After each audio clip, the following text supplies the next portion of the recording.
ይሄ ፕሮግራም ለብዙዎች እንዲደርስ እንደተለመደው የእናንተን ትብብር ይጠይቃል። የአማራ ህዝብ ትግል እስኪያሸንፍ ድረስ እንግዲህ እነዚህ አፈናዎች ይቀጥላሉ። እነዚህን አፈናዎች በተመለከተ ከትግላችን ድል በኋላ ብዙ የምንነጋገራቸው ነገሮች እንዳሉ በዚህ አጋጣሚ መግለጽ እፈልጋለሁ። አፈናውንና የአፈናውን መዋቅር ጥልቀትና ስፋት በብዛት አሁን ላይ ሆነን ለመናገር ትንሽ ስለሚያዳግስ ነው እና ጊዜው ደርሶ ትግሉን በድል ካጠናቀቅን በኋላ ግን እያንዳንዱን ነገር በስፋት ከእናንተ ጋር የምንጨዋወት መሆኑን እንዴት ዘለቅን፣ እንዴት ከረምን፣ እንዴት ታገልን የሚለውን ለአማራ ህዝብ የምንነግር ይሆናል። አሁን ላይ ግን ለአማራ ህዝብ አንነግረው። የምንነግረው ጊዜው ሲደርስ ነው። ያ ጊዜ ደግሞ እየመጣ ነው ያለው። ከምን ጊዜውም በላይ ክብር ይሰማናል። በተለይ በአማራ ትግል እድገት በእውነት አሁን ባለው ሁኔታ የሚያኮሩ በርካታ ነገሮች አሉ። ብዙ ነገር እየተመለከትን ነው። እናንተ የምታውቁትን እናንተ ማታውቁትን ብዙ ነገሮችን በሚዲያ ውስጥም በትግል ውስጥም ሆነን በርካታ ነገሮችን እየታዘብን ያለ ነው። የአማራ ትግል ትናንት ከነበረበት በርካታ የአደረጃጀት ውስንነቶች ተላቆ የአቅም አድማሱን ከፍተኛ የሆነ የመፈጸም አቅሙን በከፍተኛ ደረጃ ባሳደገበት በዚህ ሰዓት ላይ ነው የምንገኘው። በዚህ ሂደት ውስጥ እንግዲህ የሳይበር አፈናው ተጠናክሮ መቀጠሉ የሚገርም አይደለም። ኤቢሲን በየቀኑ ይዘጉታል። ለምን እንደሚዘጉት እኛም እናውቃለን፣ እነሱም ያውቃሉ ብዬ አምናለሁ። ስለሚያውቁም ነው የሚዘጉት በእኔ እምነት። ስለዚህ እናንተ ግን እንዴት እኛን ማግኘት እንዳለባችሁ ማወቅ ይጠበቅባችኋል። ሳተላይት ላይ የምትከታተሉን ነፃ ወጥታችኋል። ይሄ ችግር አያሳስባችሁም። በቀጥታ ሀገር ቤት ሆናችሁ በሳተላይት በአማራ ሳት ይህንን ፕሮግራም ትከታተላላችሁ። ዌብሳይት ላይም በነገራችን ላይ ፕሮግራሞቻችንን ማግኘት ትችላላችሁ። amarasat.org ብላችሁ በትገቡ በቀጥታ 24 ሰዓት ፕሮግራማችንን ስርጭቱን በቀጥታ ላይቭ መኮምኮም የሚቻልበት እድል አለ። ከዛ ውጭ ግን በረምብል ያለውን አማራጭ ተከታተሉ። የዩቲዩብም አማራጩን ሰብስክራይብ አድርጉት። ግን ረምብል ላይ በብዛት ሁልጊዜም ስላለ ረምብል ላይ ብትመጡ ጥሩ ነው። ረምብል ያለመዳችሁ ሰዎች ግድ የለም ልመዱት። ሌላ የተለየ ነገር አይጠይቃችሁም። አይነው አንዳንድ ፕላትፎርሙ እንደ ዩቲዩብ ቀለል ያለ አይደለም ላጠቃቀም፣ ግን ደግሞ ቢሆንም ልትለምዱት ይገባል። በርካታ የአማራ ሚዲያዎችም እዛ ላይ ስላሉ ወደዛ ብትመጡ በርካቶቹንም በአንድ ላይ ማግኘት ትችላላችሁ ብዬ አስባለሁ። ከዛ ውጭ ግን ዩቲዩብ ላይም ስንመጣ ፈልጋችሁ ለማግኘት ከዛ ውጭ ግን የኤቢሲ ቤተሰብ በተለይ በቴሌግራም እና በዋትሳፕ የኤቢሲን አዳዲስ አካውንቶች በየጊዜው ሲዘጋ በዋትሳፓችን በቁጥራችን ኤቢሲ የት ነው ያለው፣ እየሄደ ነው ወይ፣ ፕሮግራማችሁ እየተከታተለ አይደለም፣ ጠፍታችኋል ብላችሁ በቀጥታ መጠየቅ ትችላላችሁ። የስልክ ቁጥራችንን ቴክኒሻናችን ብታስታውሰን ደስ ይለኛል። በዛ የስልክ ቁጥራችን በቀጥታ ፕሮግራሞቻችን እንዲሄዱ ማድረግ የሚቻልበት ሁኔታ እንዳለ ማሰብ ያስፈልጋል። ስለዚህ የዩቲዩብ ገጾቻችንን መጠየቅ ትችላላችሁ። በስልክ ቁጥሮቻችን ጽፋችሁ አዲሱን ሊንክ ላኩልን፣ አሁን አላገኘነውም ፈልገን፣ ስለዚህ አዲሱን ሊንክ ብትልኩልን ብትሉ ለእኛ ላይፋችንን ታቀልሉናላችሁ ለማለት ነው። ትላንትና ባልመጣንባቸው በርካታ ሁኔታዎች ሆነዋል። ትላንትና እንዳንመጣ የሆነባቸው ምክንያቶች ከዚህ ጋር እንደተያያዙ ተስፋ አደርጋለሁ። እንደምታውቁት ከምርጫው በኋላ ፑሽ እያደረግን ያለነው ሀሳብ አለ። ኤቢሲ በተለይ ዋት ኢዝ ኔክስት ነው። ምርጫውን እና የምርጫውን ሁኔታ ጣፈንታውን ምርጫውን ተከትሎ የሚመጣውን ውጤት ተመከትሎ የስ ምርጫው ክሬዲብል አይደለም፣ ምርጫው የጨረባ ምርጫ እንደሆነ ከመካሄዱ በፊት ያለም አቀፉ ማህበረሰብም ተስማምቶበታል። የኢትዮጵያም ህዝብ ተስማምቶበታል። ድርጅቶችን በውስጡ እንሳተፋለን የሚሉ አንጋፋ ፖለቲከኞችንም ጨምሮ ሁሉም ያወገዘው የተጠየፈው ሁኔታ እንደሆነ በግልጽ ተመልክተናል። ምርጫውን ማስተባበል አንድ ነገር ነው። ክሬዲብል አይደለም ማለት አንድ ነገር ነው። ተጭበርብሯል፣ አልተካሄደም። በተለያዩ አካባቢዎች ላይ ምርጫ የሚባል ነገርም የለም። በበርካታ የሀገሪቱ አካባቢዎች በተለይ አማራ፣ ትግራይና ኦሮሚያ በበርካታ አካባቢዎች ላይ ምርጫ ያልተካሄደበት ሁኔታ አለ። በተካሄደባቸውም አካባቢዎች ምን አይነት አስቂኝ ነገር እንደነበረ ተግባባን አይደለም።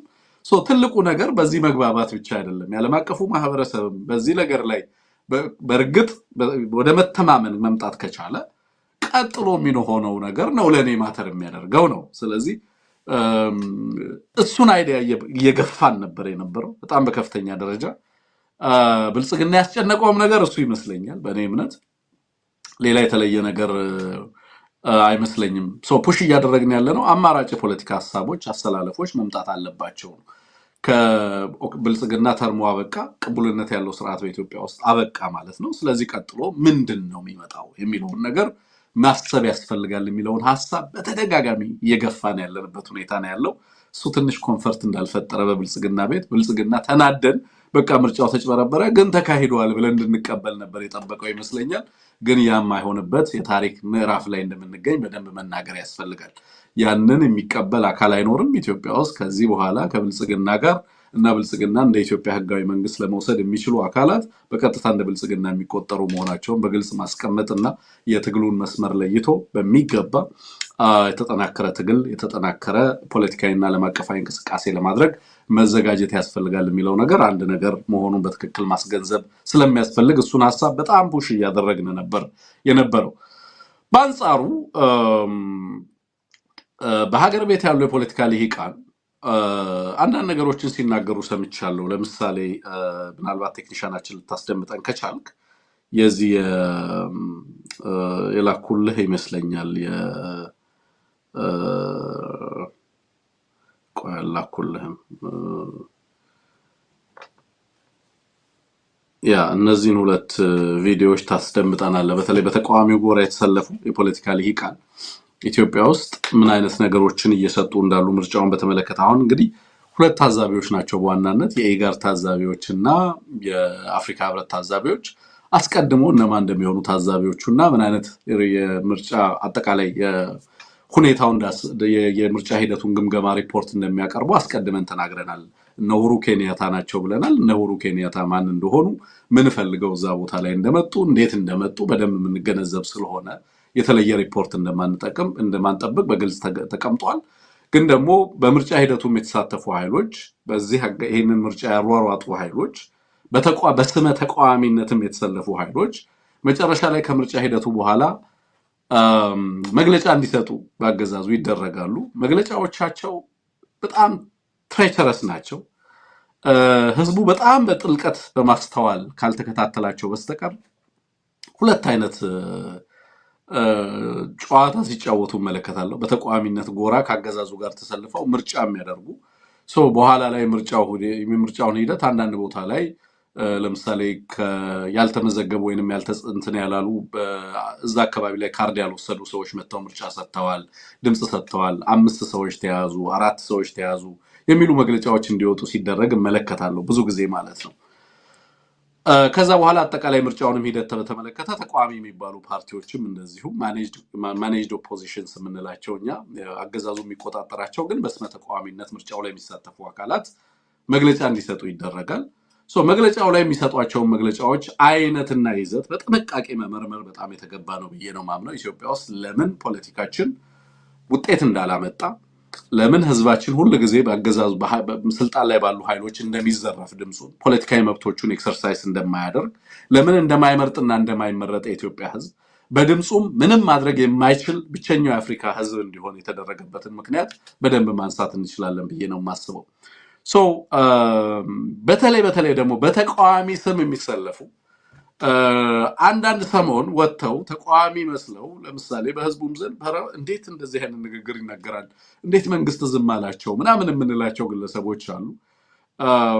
በትክክል እነዚህን ግለሰቦች ግን ገብተን ስንመረምር የሚሰጧቸውን መግለጫዎች በጥንቃቄ ስንመለከት የሚራመዱባቸውን ቀጭን መስመሮች ምናምን ስንመለከት እነዚህ ማኔጅድ ኦፖዚሽንስ እነዚህ ተቃዋሚዎች ካገዛዙ ጋር እንዴት ሲስተማቲካሊ አላይን እንደሚያደርጉ እንዴት በአንድም በሌላ መንገድ ካገዛዙ ጋር ተመሳሳይ አቋም እንደሚያንጸባርቁ በግልጽ መረዳትና መመልከት ይቻላል ብያሳል። ለዚህ ነው እኔ ኢትዮጵያ ውስጥ ያሉ የተቃዋሚ ኃይሎችን በምርጫ ሂደት ውስጥ የሚሳተፉ አካላት ከዚህ አገዛዝ ጋር እየሰሩ ያሉ አካላት በእውነት እንደተለዩ አካላት አድርጌ ለመቁጠር በጣም ስለምቸገር አንዳቸውንም ቃለ መጠይቅ አላደርግም።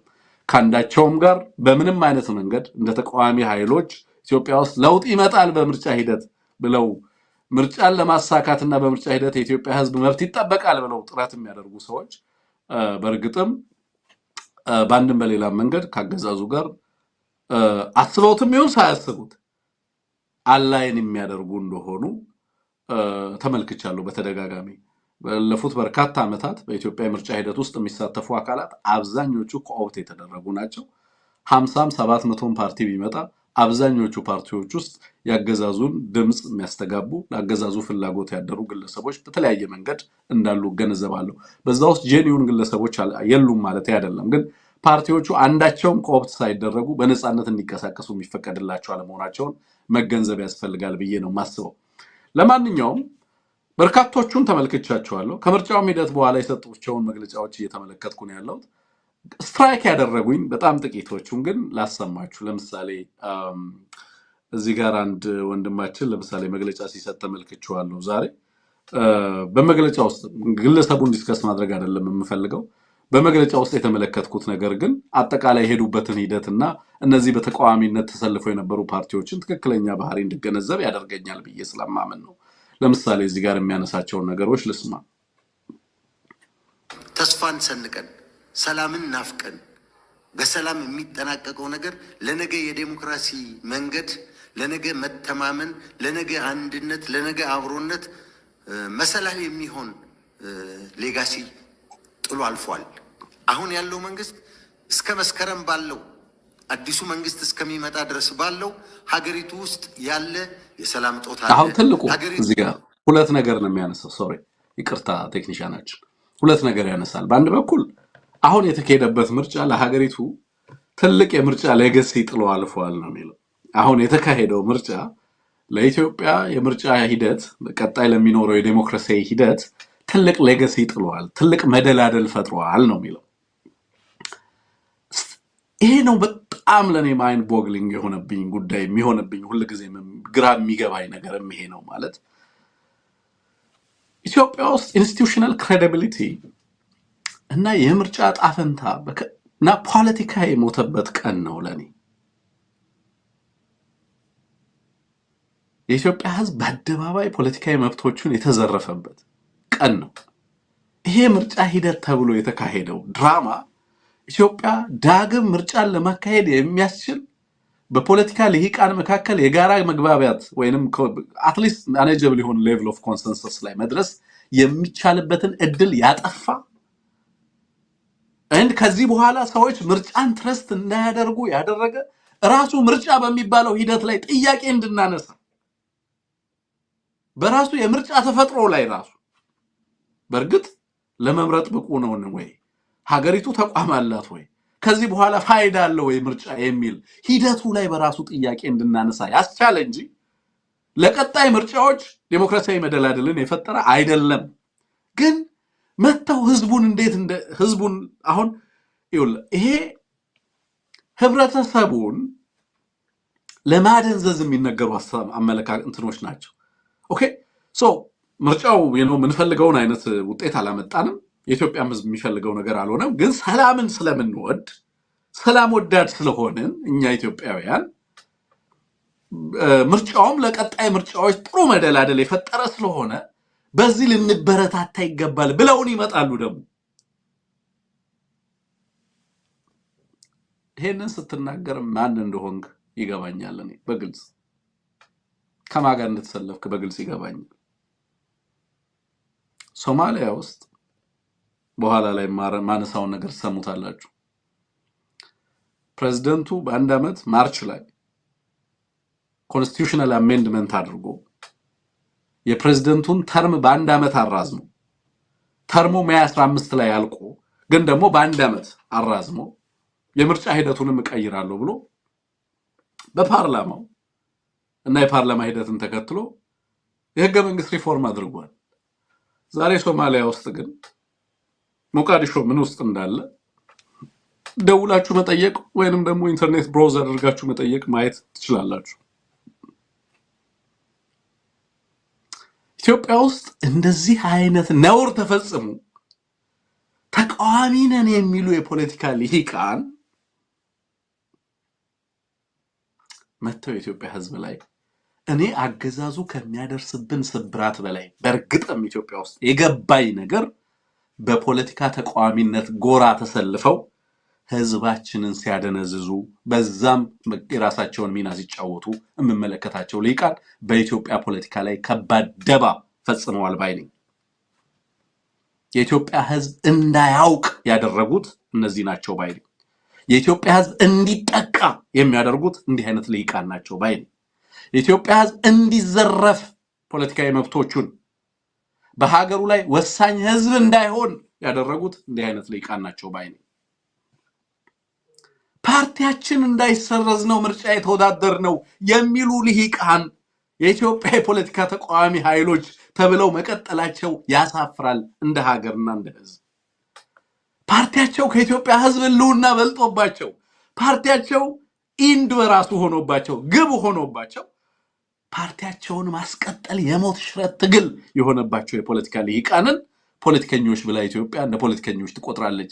በዚህ ቆሻሻ ሂደት ውስጥ አለመሳተፋችን በተለይ እንደ አማራ በዚህ ሂደት ውስጥ አለመሳተፉ ህዝባችንን ሁልጊዜም የምኮራበት ታሪክ ሆኖ ይቀመጣል። የአማራ ህዝብ በእንደዚህ አይነት ነውር ውስጥ የተሳተፈባቸው ጊዜያቶች በስሙ የተነገደባቸው የፖለቲካ ሂደቶች ነበሩ። ኢትዮጵያ በርካታ ምርጫ ስታካሄድ የአማራ ህዝብ ተሰልፎ ካርድ ኮሮጆ ውስጥ ከመክተት የዘለለ ሚና አልነበረውም ነበር። ያንን የታሪክ ምዕራፍ ተሻግረነዋል። በጣም ደስ ይለኛል በእውነት በጣም ብዙ ምናምናቸው ልጆች ሆነን እንደ አይከን የምንቆጥራቸው ሰዎች ነበሩ። በኢትዮጵያ ምርጫ ሂደቱ ሲታሰሩ ሲፈቱ ምናውቃቸው ማለት ነው። ሐቀኛ የምንላቸው ፖለቲከኞች ነበሩ። ለምሳሌ እኔ አሁን የት እንዳለ አላውቅም፣ በተደጋጋሚ ሲታሰሩ ከማውቃቸው ፖለቲከኞች ማለት ነው። ይታሰራሉ፣ ይፈታሉ። ከዛ በኋላ እንግዲህ በማያምኑበት ሂደት ውስጥ የማይሳተፉ በእርግጥም ለውጥ እናመጣለን ምናምን ብለው ደግሞ በርካታ ዋጋ የሚከፍሉ ጄኒውን የሆኑ ፖለቲከኞች አሉ። አብዛኛው በፖለቲካ ፓርቲ ሂደት ውስጥ ግን የምመለከታቸው ሰዎች የኢትዮጵያን ህዝብ ዴሞክራሲያዊ መብት ህዝቡ ለምን እንደማይነሳ ህዝቡ ለምን መብቱን እንዳይጠይቅ እንደሆነ ለምን በዚህ ደረጃ የኢትዮጵያ ህዝብ እንዲናቅ እንደሆነ በምርጫ ሂደቱ ላይ ተስፋ እንዲቆርጥ በፖለቲካ ተቋማቱ የራሱ እንዳይሆኑ የፍትህ ተቋማቱ የራሱ እንዳይሆኑ የራሳቸው ሚና ተጫውተዋል እምላቸው በተቃዋሚ ስም ያገዛዙ አካል ሆነው በአንድ በኩል ተቃዋሚ ናቸው፣ በሌላ በኩል ግን ሲስተማቲካሊ ለአገዛዝ ድጋፍ የሚሰጡ አካላት በሀገሪቱና በህዝቦቿ በተቋሞቿ ላይ ያደረሱት ጥቃት ነው ብዬ ነው ማምነው። አገዛዙ በኢትዮጵያ ህዝብ ላይ አሁን ከፈጸመው ነውር በላይ ይሄንን ሌጂቲሜታይዝ ለማድረግ ይሄንን ተቀብሎ ደግሞ ህዝቡ አዲስ መንግስት እየመጣ ነው መስከረም ላይ የሚመሰረተው ደግሞ ቀጥሎ ምን ይላል? ሁለት ነገር ነው የሚያነሳው እዚህ ጋር። ለምሳሌ እኔ አሁን መለከተዋለሁ በተለያዩ ቦታዎች ላይ በተለያዩ ሚዲያዎችም ምናምን ኢንተርቪው ሲያደርጓቸው መለከታለሁ። ግን ያለኝ ጥያቄ በእርግጥ አገዛዙ ኢትዮጵያ ውስጥ እኔ የማውቀው አገዛዝ እነ ክርስቲያን ታደለን የሚያስር አገዛዝ ነው። እኔ የማውቀው አገዛዝ በፓርላማ ውስጥ ጥያቄ ከመጠየቅ ውጪ ምንም ሚና የሌላቸው የመረጣቸውን ህዝብ ወክለው በፓርላማ ውስጥ አንዲት እውነት በቀን የሚናገሩ እሱም በስንት ወር የሚመጣ የፓርላማ ሴሽን ውስጥ ተገኝተው ጥያቄ የሚጠይቁ ወንድሞች ናቸው። እነዛ ልጆች በራቸውን ሰብሮ እየደበደበ የህዝብ እንደራሴዎችን አዋርዶ የሚያስር ሀገር ውስጥ ተቋም ባለበት ሀገር የፖለቲካ ሂደት ባለበት ሀገር ውስጥ ተቋሚ ፓርቲ ሆኖ ኢንዲፔንደንትሊ በነፃነት ለመንቀሳቀስ ጋዜጠኞችን የሚያፈን የሀገሪቱ ጋዜጠኞች ብቻ አይደለም የውጭ ሀገር ጋዜጠኞችን ፍቃድ ገብተው ምርጫና የምርጫ ጋር የተያያዘውን ነገር እንዳይዘግቡ የሚፈራ አገዛዝ በተቃዋሚነት ጎራ ተሰልፈህ ምናምን በነፃነት ተንቀሳቅሰ የምረጡኝ ዘመቻና ቅስቀሳ እንድታደርግ ፈቅዶልህ ተቃዋሚ ሆኜ ተሰለፍኩ በሀገሪቱ ውስጥ ማለት በጣም በጣም ነውር ነው። ሐሰብ ውሸትም ነው፣ ቅጥፈትም ነው። ግን አይ እስኪ ደግሞ እንመልከታቸው ነው በእርግጥም ተቃዋሚ ሊሆኑ ይችላሉ ብለን የተመለከትናቸው ግለሰቦች ሂደቱን እንትን ለማለት ልክ የተቃውሞ ፖለቲካ በሀገሪቱ ውስጥ ያለ ለማስመሰል የተከደበትና የተሰራው ድራማ ሂደት በጣም የሚገርም ነው። እና አንዳንድ ሚዲያዎችም በቃ እነዚህ ሰዎች የምር ተቃዋሚዎች ናቸው እያሉ ቃለ መጠይቅ ያደርጓቸዋል ምናምን እነሱም መግለጫ ይሰጣሉ ለተቃዋሚ ኃይል ምናምን አገዛዙ በህዝብ ላይ በሀገር ላይ ያደረገ ያለው ምናምን ይላሉ። ከዛ ልክ ምርጫው ሲጠናቀቅ ትልቅ የዲሞክራሲያዊ መደላደል የፈጠረ ብለህ ትመጣለህ። ትልቅ ሌጋሲን የጣለ የዲሞክራሲ ሌጋሲን የጣለ ብለህ ትመጣለህ። ሁለት ነገር ያነሳል። በአንድ በኩል ይሄ ምርጫ ትልቅ የቀጣይ ዲሞክራሲያዊ መደላደል የፈጠረ ነው ይላል። በሌላ በኩል ደግሞ መንግስት አዲሱ መንግስት እንግዲህ መስከረም ላይ ሲዋቀር እስረኞችን ይፍታልን። ምክንያቱም ወንድሞቻችን ናቸው የታሰሩት በምህረትም በይቅርታም ቢሆን ይፈቱልን ይላል። ሲፈቱ እኔ ያስፈታው ሊል ነው ነው ተቃዋሚው እኔ ባደረኩት ተጋድሎ የኢትዮጵያ ልጆች ተፈቱ ከስራ አስፈታውልህ ሊለው ነው ለህዝቡ። ያደረገው ግን ሁለት ነገር ነው። በአንድ በኩል ይሄንን ነውር ትልቅ የዲሞክራሲ መደላደል አድርጎ አፕሩቭ አድርጎ ሲያበቃ የተቃዋሚነት ሚናው ደግሞ እስረኞች አሁን ይፈቱልንና እኛ እንዳስፈታን ደግሞ ህዝቡ የተቃዋሚ ኃይሎች አስፈቱልኝን ብሎ እንዲያስብ ደግሞ አድርጉን። አለበለዚያ እንደዚህ አይነት ድራማ በህዝብ ላይ ሲሰራ ከርመዋል በእውነት። እና በዚህ ሂደት ውስጥ መሳተፍ በራሱ ወንጀል ነው በኔ እምነት it's just opinion ነው። በኔ ምልከታ በኢትዮጵያ ህዝብ ላይ ጦርነት በታወጀበት ሂደት ውስጥ በጦርነት ሂደት ውስጥ የምርጫ ተፎካካሪ ሆኖ መሳተፍ ወንጀል ነው በኔ እምነት ክህደት ነው። በኢትዮጵያ ህዝብ ላይ የተፈጸመ ክህደት ነው ብዬ ነው ማምነው። ኦኬ ይሳተፉ። ያንን ነውር ሁሉ ካዩ በኋላ መተው ደግሞ ቅቡልነት ያለው መንግስት እንደተመሰረተ አድርገው አያታግሉትም። ህዝቡን ለማደንዘዝ ይመጣሉ። የሃይማኖት ተቋማት ሚና ማደንዘዝ ሆኗል። የፖለቲካ ተቋማት ሚና ህዝብን ማደንዘዝ ነው። የሌሎች ተቋማት ሚና ህዝብን ማደንዘዝ ነው። የኢትዮጵያ ህዝብ የበርካታ ማደንዘዣዎች ሰለባ ነው። ስለዚህ አይነሳም የምንልበት ምክንያት ወይንም ደግሞ አይታገልም ህዝቡ እያልን በተደጋጋሚ የምናነሳበት ትልቁ ምክንያት ስለሚያደነዝዙት፣ ስለማያታግሉት ህዝባችን የሀገሩ ባለቤት መሆን ተሳነው። የፖለቲካ ሂደቱ ባለቤት መሆን ተሳነው። የተቋማቱ ባለቤት መሆን ተሳነው። ሀገሪቱ የጥቂት ልሂቃን ኮንሰንሰስ ውጤት ባለቤቶች እነሱ፣ የብልጽግናው ባለቤት እነሱ፣ የህጉ ባለቤት እነሱ፣ የምርጫው ባለቤት እነሱ፣ የማዕድናቱ ባለቤት እነሱ፣ የሀብት ባለቤት እነሱ፣ የሀገሪቱ ባለቤት እነሱ። የኢትዮጵያ ህዝብ ለመከራና ለስቃይ፣ ሀገሪቱ ደግሞ የነዚህ ጥቂት ልሂቃን የጋራ የነዚህ ጥቂት ልሂቃን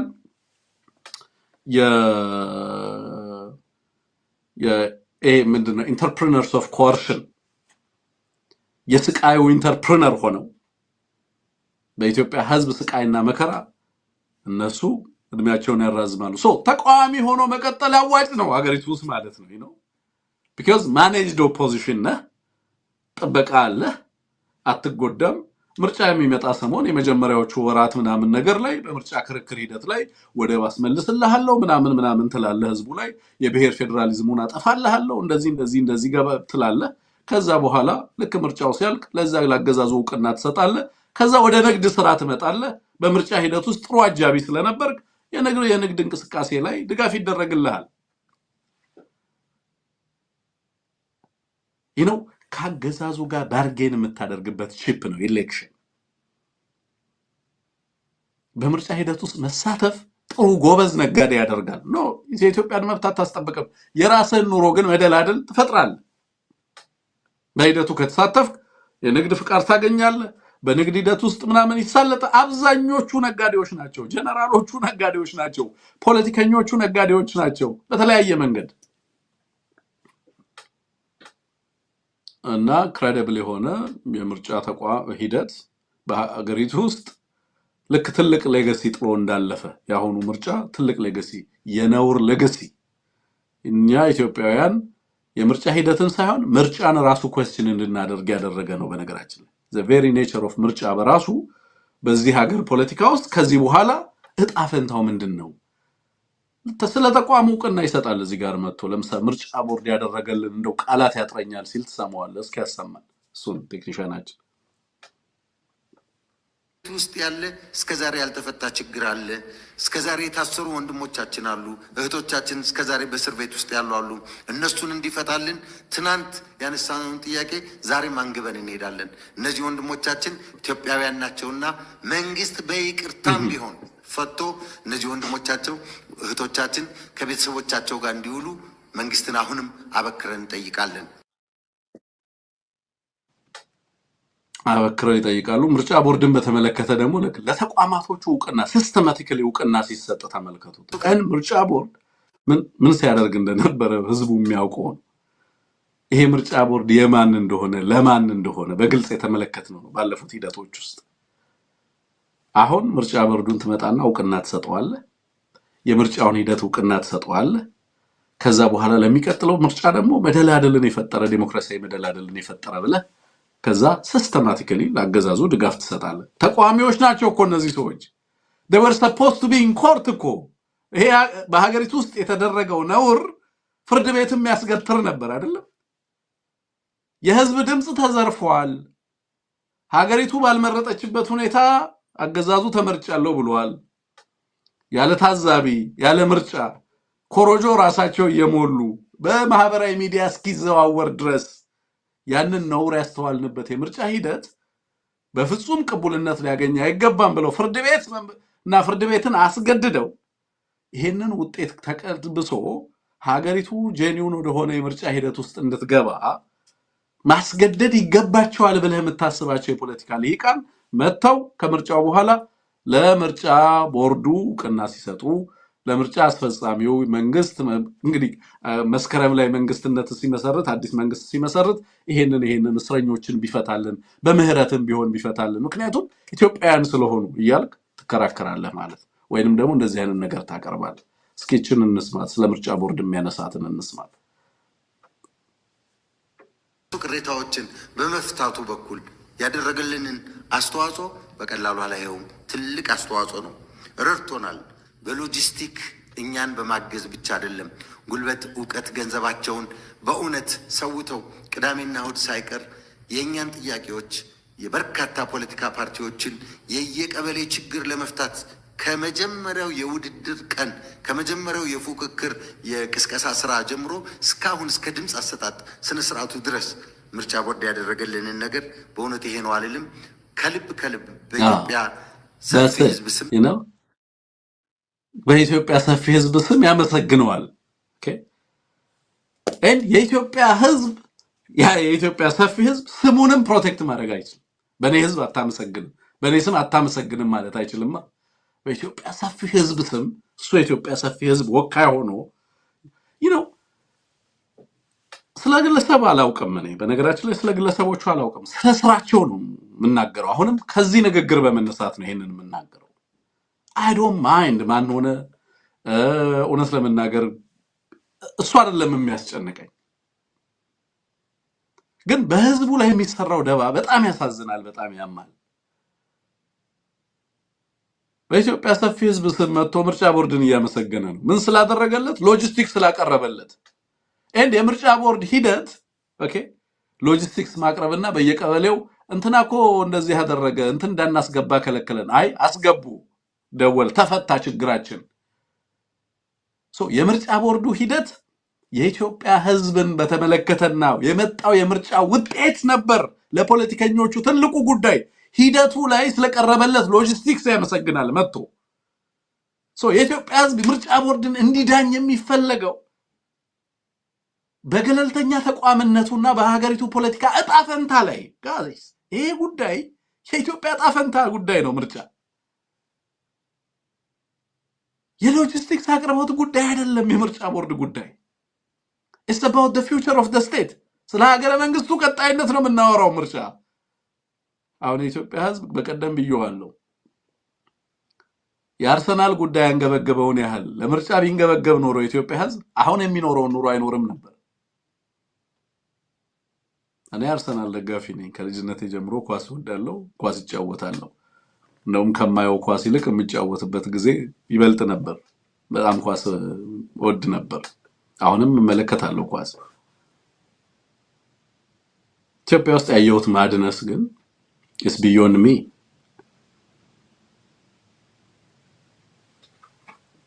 እና በማግስቱ ምግብ የለም ቤት ውስጥ ከሰልፉ በኋላ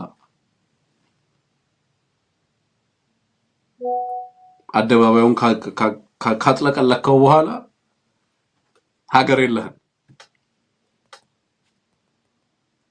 መስበላ የለህም፣ ኑሮ የለህም። የኢትዮጵያ ምርጫ ጉዳይ የኢትዮጵያ ዕጣ ፈንታ ጉዳይ፣ የወጡ ሰዎች የኢትዮጵያውያን የጋራ ሰልፍ ዕጣ ፈንታ ጉዳይ ነው ምርጫው። it's about the future of our nation። ስለ ሀገራችን ነገ፣ ስለ ህዝባችን ዕጣ ፈንታ፣ ስለ ልጆቻችን ዕጣ ፈንታ፣ ስለ ሀገራችን የምርጫው ጉዳይ በቃ አለቀ። ይሄው መጡ እነዚህም ፖለቲከኞች ተቃዋሚ የሚባሉትም ምርጫ ቦርድን አመሰገኑ፣ ተጠናቀቀ። ከዛ የሚቀጥሉትን 5 ዓመታት በጥይት ሩምታ መሃል ይኖራል የኢትዮጵያ ህዝብ። ማስተካከል የሚችለውን ነገር እንዳያስተካክል አድርገውት እነማ ተቃዋሚዎቹ የኢትዮጵያን ህዝብ ትክክለኛና እውነተኛ ችግር ሊያሳዩት ባለመቻላቸው ምርጫን ስለ ሎጂስቲክስ አቅርቦት አድርገው ስለሚያቀርቡለት የምርጫ ቦርድ ሚና ምርጫ ቦርድ እንዲመሰገን እያደረጉ ይህ አሁንም ምርጫ ለቀጣዩ ምርጫ ደግሞ ትልቅ መደላደል ስፕሪንግ ቦርድ ሆኖ እንደሚያገለግል እየነገሩት ለኢትዮጵያ ህዝብ ሀገሩ ትዘረፍ አብረው እያዘረፉ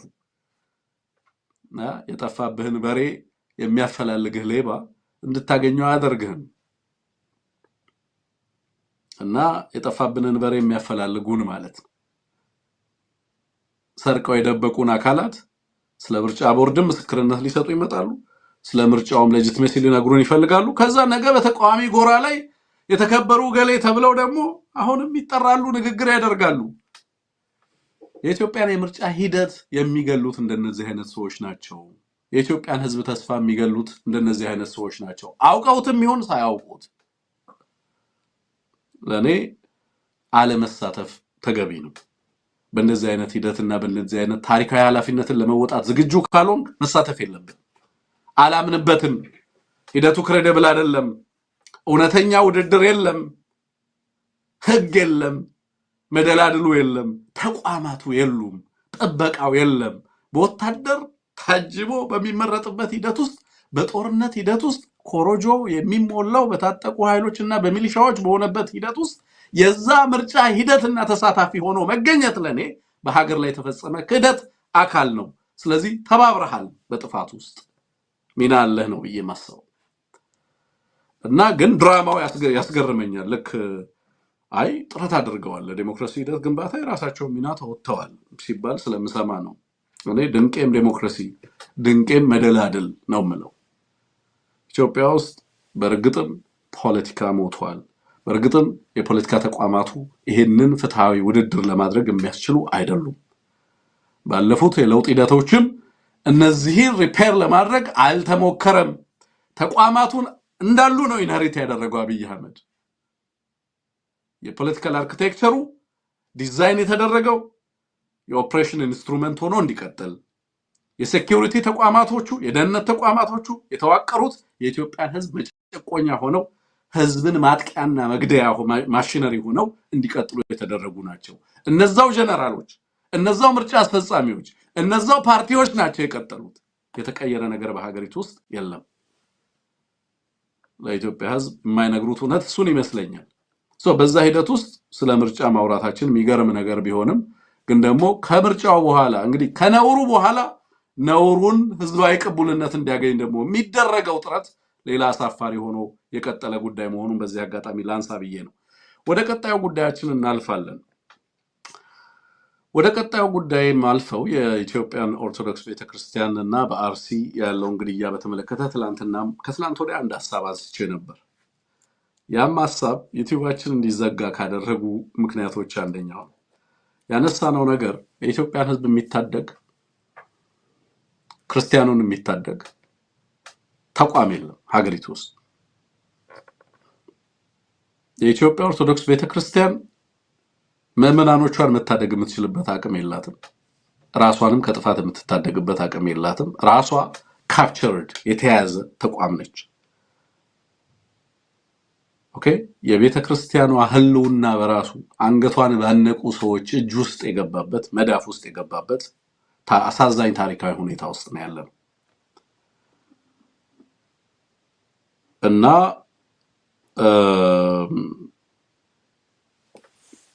አብይ አህመድ በአርሲ ለምን ይገላል?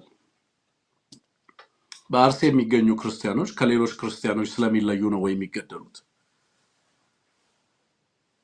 ይሄ የአርሲ ግድያ በሌሎች አካባቢዎች ላይ መስፋፋት እድል አለ ወይ?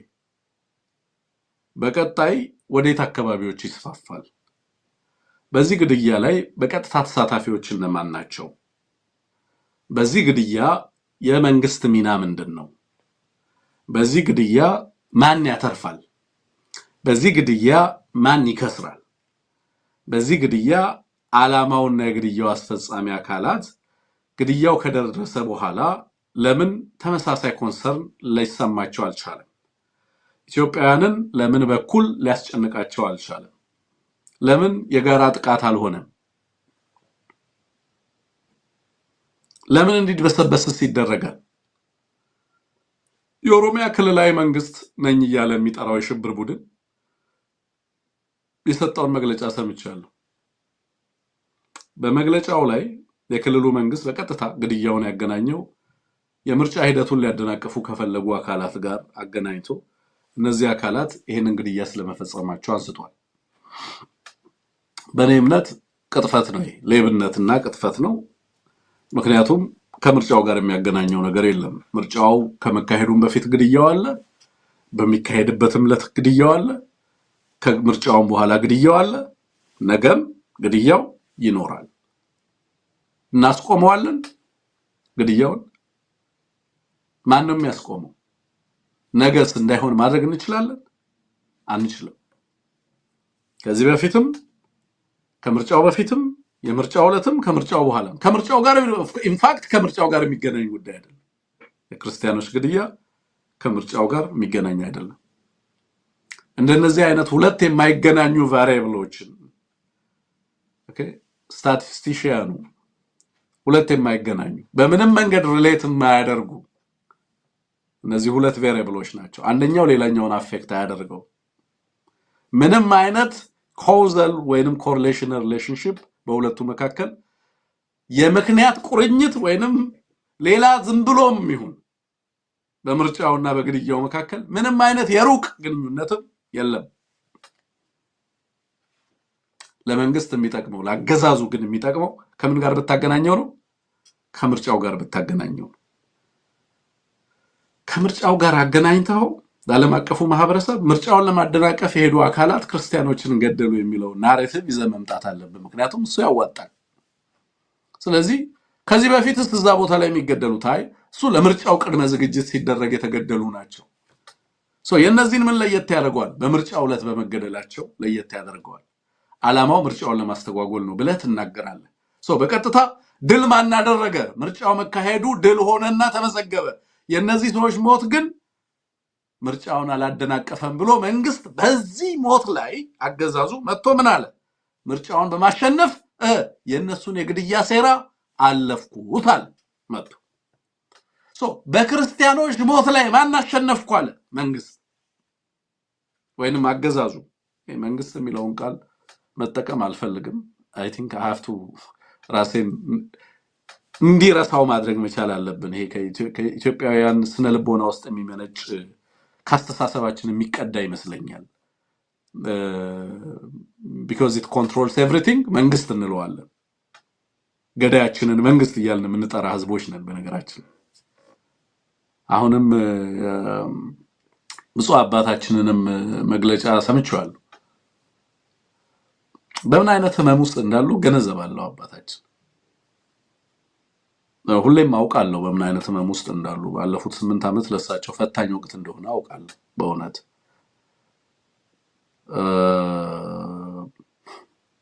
በጣም በርካታ ፈተና አልፈዋል። ግን አሁንም ለማና ቤት ይባላል ነው አይደለም ሰው የሚለው፣ እሳቸውም ለማና ቤት ይባላል ይላሉ። ምክንያቱም አቤት የሚባልለት አካል የለም። ግን ደግሞ መንግስት በአስቸኳይ ጥፋተኞቹን ለህግ ቢያቀርብ እንላለን። ዞሮ ማለት ዲፕ ዳውን በልባችን ውስጥ ለማና ቤት ይባላል እኮ አለን፣ ጨረስን። የለም እኮ እያልን ነው። አቤትም ይባልለት አካል የለም። ለማና ቤት ይባላል ካልን በኋላ መንግስት በአስቸኳይ ጥፋተኞቹን ለፍርድ እንዲያቀርብ እንላለን። ለማና ቤት እንደሚባል አናውቅም ያልንበት ትልቁ ምክንያት አቤት የምንልለት አካል እንደሚያጠፋን እናውቃለን። በዚህ በአሩሲ ግድያ ውስጥ በአሩሲ ክርስቲያኖች ግድያ ውስጥ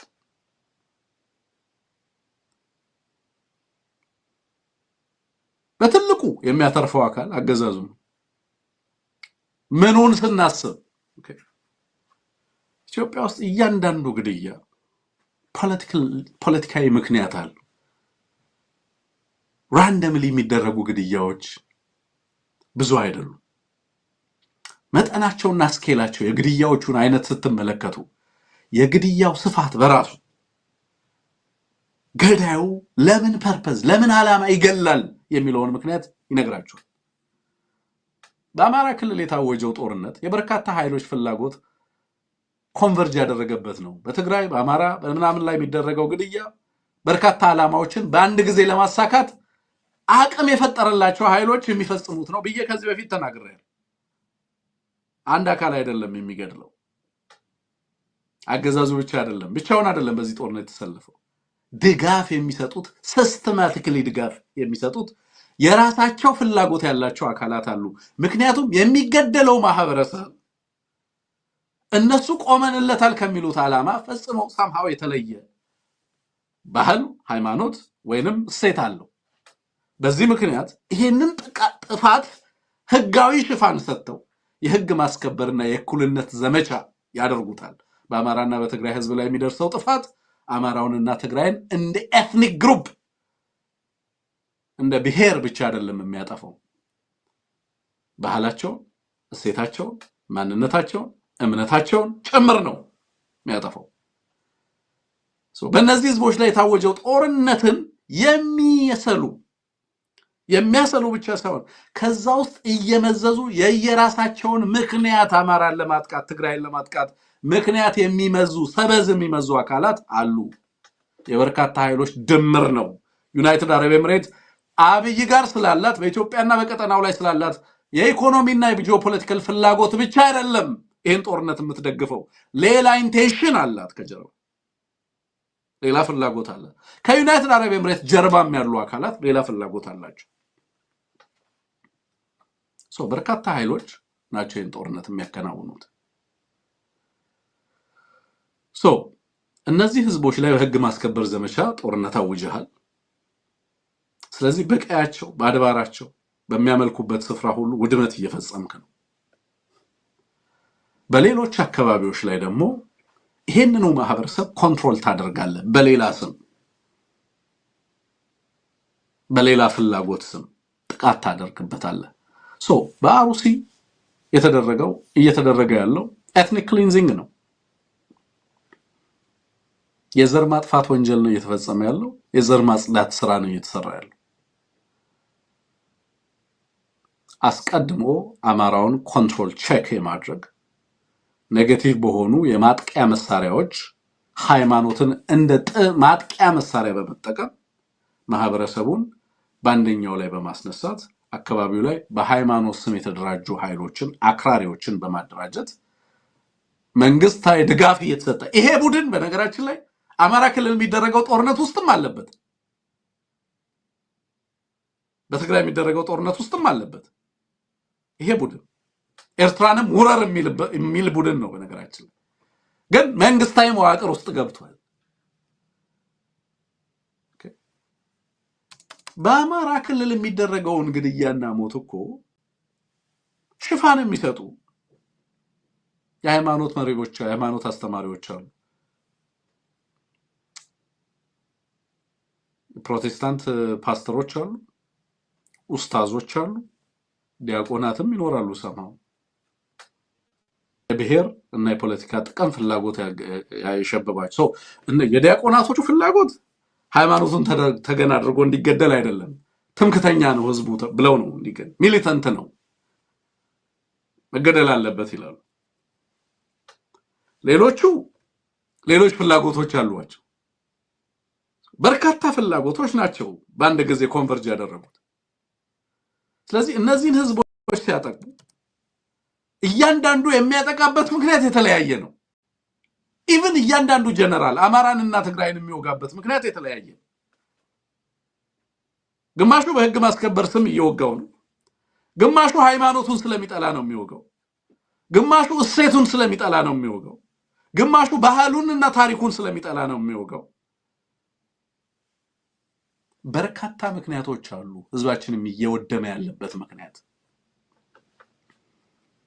አሩሲ ላይ ክርስቲያኖችን በመግደል ረገድ ግንባር ቀደም ሚና እየተወጣ ያለው እና ያዋጣኛል ብሎ ይህንን ግድያ የሚፈጽመው አካል በዋናነት ሁለት ቡድኖች ናቸው። አንደኛው ኤትኒክ ክሊንሲንግ ፒዩሪቲ መፍጠር አለብኝ፣ ይሄ ተደባልቆ የሚኖረውን ህዝብ ማጽዳት አለብኝ፣ ያ የሰላምና የደህንነታችን ዋስትና ነው ብሎ የወሰደ ኦህዴድ የሚባል ስርዓት አለ።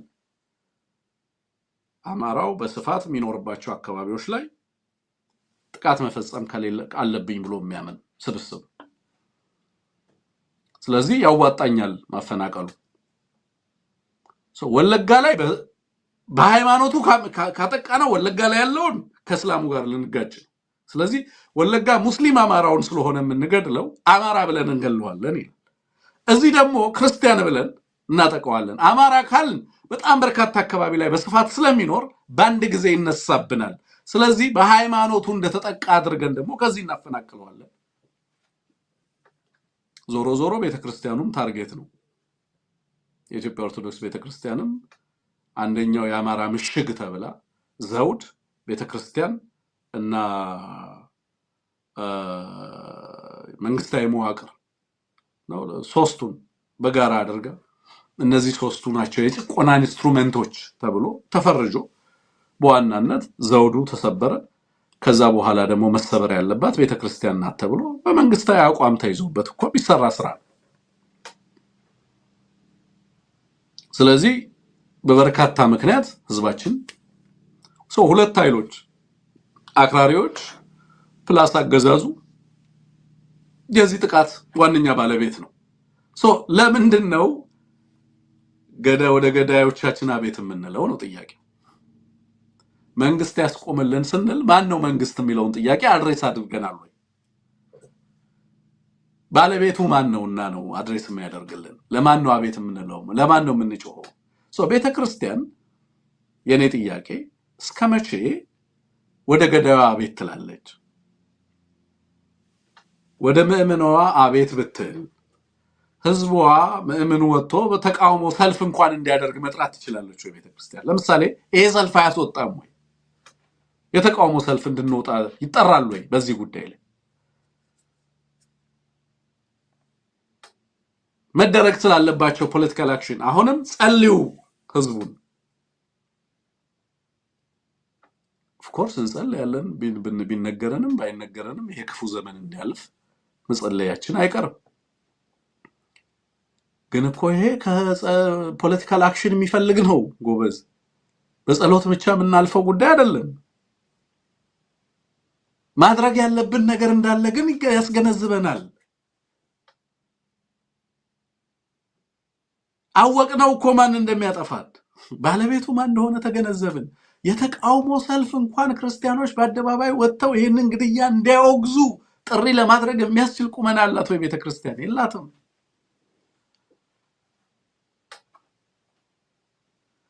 አንድ የሚያሳዝን ነገር አርቲስት ሰለሞን ሙሄ መሰለኝ አይደል አንድ ንግግር ሲናገር ትላንትና ሰማሁት። እስኪ ቴክኒሻናችን ንግግሩን አሰማን እባክህን። ብዙ ነገር ማለት ስለሆነ በዚህ አርቲስት አንደበት የተነገረው ነገር የህዝብ ህመም የሀገር ህመም ስለሆነ እንደው እኔ የምር ሰው ሲናገር ስለሚገባኝ ማለት ብዙዎቻችሁ ታውቃላችሁ። አንድ ሰው ሲታመም አይኑ ላይ ያስታውቃል አይደል? ህመሙን ለመረዳት ስለሚያስችልም ጭምር። እስኪ ንግግሩን እንስማ። እንደው ዝግጁ ከሆነ ማለት ነው። አንድ ቪዲዮ ማለት ከገዳዮች ጎን መቆም ስለሆነ መተናል። እንግዲህ ለሟቾች ነፍስ ይማር ነው። እንግዲህ ተራቸው ደርሶ የሚሞቱ ሰዎች ዛሬ ንጹሃን ሰዎች ጨፍጭፈዋል። እንግዲህ የምናውቀው ነገር ነው። ቤተክርስቲያን ተቃጥላለች። እንግዲህ ለማን አቤት እንደሚባል አይታወቅም። ነገር ግን ዝም ማለት ልክ ስላልሆነ እውነት የሚሰማ ፈጣሪ አለ፣ የሚያይ ፈጣሪ አለ፣ የሚፈርድ ፈጣሪ አለ። ማንም ጽዋውን ሳያወራርድ ማንም የሰራውን ስራ የበደለውን በደል ሳይክስ ወደ ላይኛው ዓለም እንደማይሸጋገር እንደ ክርስቲያን አምናለሁ። ስለዚህ ቅጣታቸውን ይቀበላሉ እናምናለን። ነገር ግን እየተጎዳን እና መቼ ነው የሚያበቃው? የወገን ሞት መቼ ነው የሚያበቃው? መርጦ አልቃሽ ትባላለህ ስትናገር። አትግደሉን ነው ሌላ አይደለም።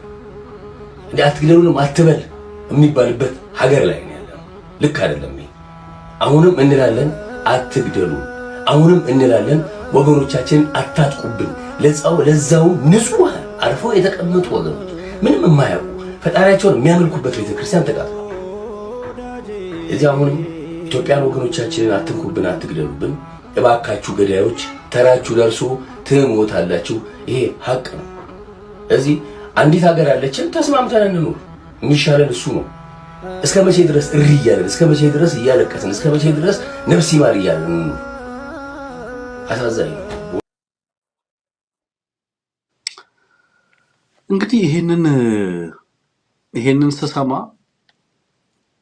አሁን ለኔ ይሄ it summarizes everything የሀገሪቱን የህዝቦችን ብሶት የሀገሪቱን ህዝብ መከራና ስቃይ ምናምን በትክክል የሚገልጽልኝ ነው ማለት ሁላችሁም ወጣችሁ ተናገሩ ብል ከዚህ የተለየ አትናገሩ እስከመቼ እያልን እስከመቼ እያለቀስን ነው ሁላችሁም የምትሉት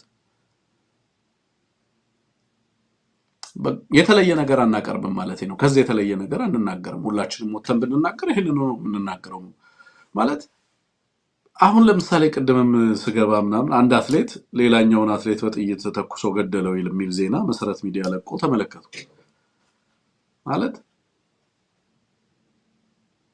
እንግዲህ አትሌቶች ናቸው ሁለት አትሌቶች እና መተት አሰርተብኛል ብሎ እንግዲህ ሟቹ ብሔሩን መገመት ቀላል ነው ለኔ ማን ሟች እንደሆነ ስለማውቅ በዚህ ዘመን ማለት የተገደለው አትሌት ግን የተገደለው መተት አሰርተብኛል ተብሎ ነው አትሌት ነው ፖሊሶች የገዳዩን ማንነት አልተናገሩም ምክንያቱም የብሔር ግጭት ይቀሰቅሳል ብለው ሁለት አትሌቶች በቅርብ ጊዜ እንግዲህ አንዷም እንደዚሁ ትሬኒንግ ላይ ያለች ሞተች የሚባል የተባለች አትሌት የማራቶን አትሌት ሰምተናል ምንም ያልሆነች አትሌት አይደለም ትራጀዲ ወዴት እየወረደ እንዳለ ይሄ ነገር እየተመለከታችሁት ነው በእያንዳንዱ የየዕለት መስተጋብሮቻችን ውስጥ ምን እየመጣ እንዳለ እየተመለከታችሁት ነው ግን አሁን እዚህ ጋር አርቲስት ሰለሞን ሙሄ የሚያነሳው ነገር በጣም ልብ የሚሰብረው ነገር አታልቅሱ እንባላለን መርጦ አልቃሽ እንባላለን ስለ ወገኖቻችን ለምንድን ነው የሚያልቁት ክርስቲያኖች ወገኖቻችን ለምንድን ነው የሚገደሉት ስንል መርጦ አልቃሽ እንባላለን ለምሳሌ ሃይማኖታቸው ታነሳለ የሞቱት ኢትዮጵያውያን ናቸው ዜጎች ናቸው ገዳዮች ሁሉም ቦታ አሉ ስለዚህ ለምንድን ነው በተለየ መንገድ የነዚህን እንትንምት ሌላ የፖለቲካ ፍላጎት አለ እንዴ አመለካከትህ ሌላ ነው እንዴ ትባላለህ ማልቀስ የማንችልበት ሀገር ውስጥ ነው ያለነው እያለ ያለው ይሄ ሁላችሁም ስሜት ነው ይሄ ሀገሪቱ ህዝብ ስሜት ነው ይሄ በየዕለቱ በሀገሪቱ ውስጥ የሚኖረው ህዝብ ስሜት ነው ከሃይማኖት አባቶች የቤተ ክርስቲያኗ ጠቅላይ ሰብሳቢ ጀምሮ እስከ ታች ምእመናን ድረስ ህዝቡ የሚለው ነገር ተመሳሳይ ነው ወደማን ለማና ቤት ይባላል እስቲ አቤት የምንልለት አካል የለም ስለኛ ህይወት ግድ የሚለው ስለ ተቋሞቻችን ግድ የሚለው ስለ ሀገራችንና ህዝቦቿ ሰላም ግድ የሚለው አካል የለም ነው ህዝቡ እያለ ያለው መፍትሄው ምንድነው ከሌለ ምን ታደርገዋለህ አቤት የምትለው አካል በሌለበት ሁኔታ ሀገር የሞተበት የቴዱ ያለቅሳል ወደ እንዴትስ ይለቀሳል ነው አይደለም የለም የሚያስቆመው አካል የለም ምክንያቱም ገዳዩ ሊያስቆመው ይገባ የነበረው አካል ያዘውን ቦታ ይዟል ህግን ማስከበር ያለበት አካል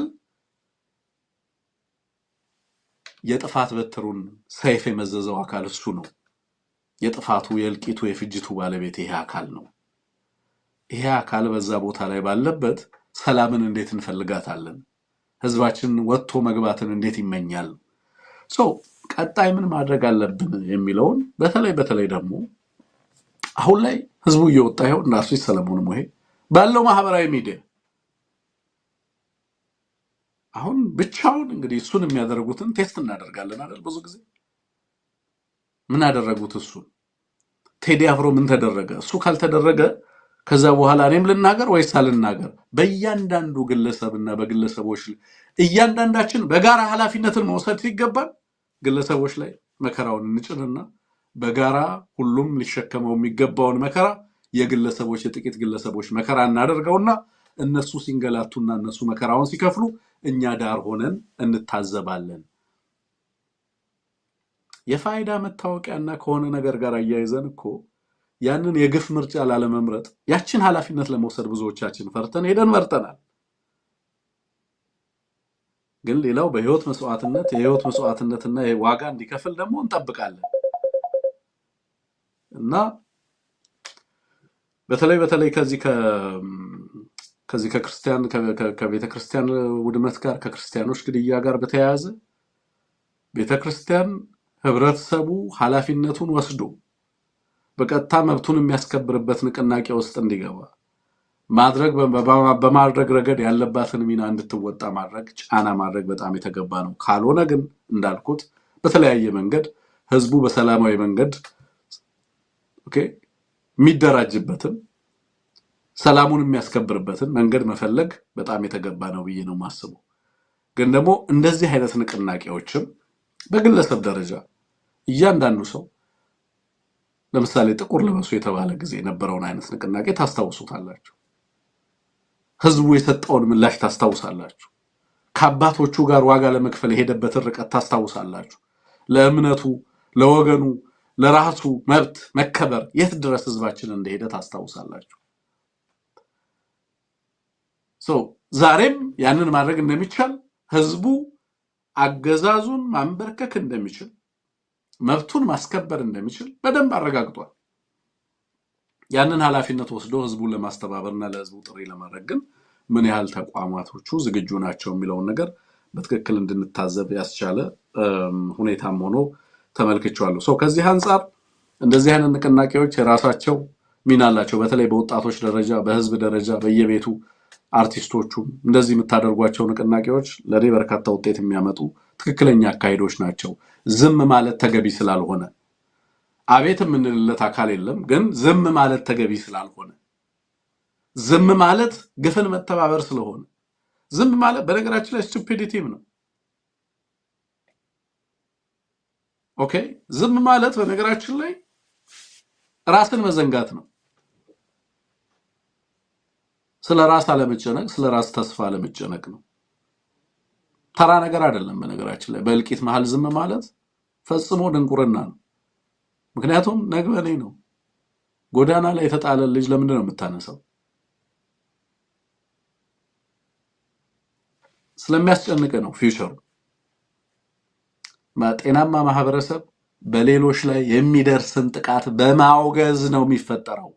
ሰላም የራስን በር በመዝጋት የሚረጋገጥ አይደለም። በጎረቤት ላይ የሚደርስንም ጥቃት በመከላከል አብሮ በመቆም ነው። በአሩሲ የመጣው በአሩሲ ቢቀርብ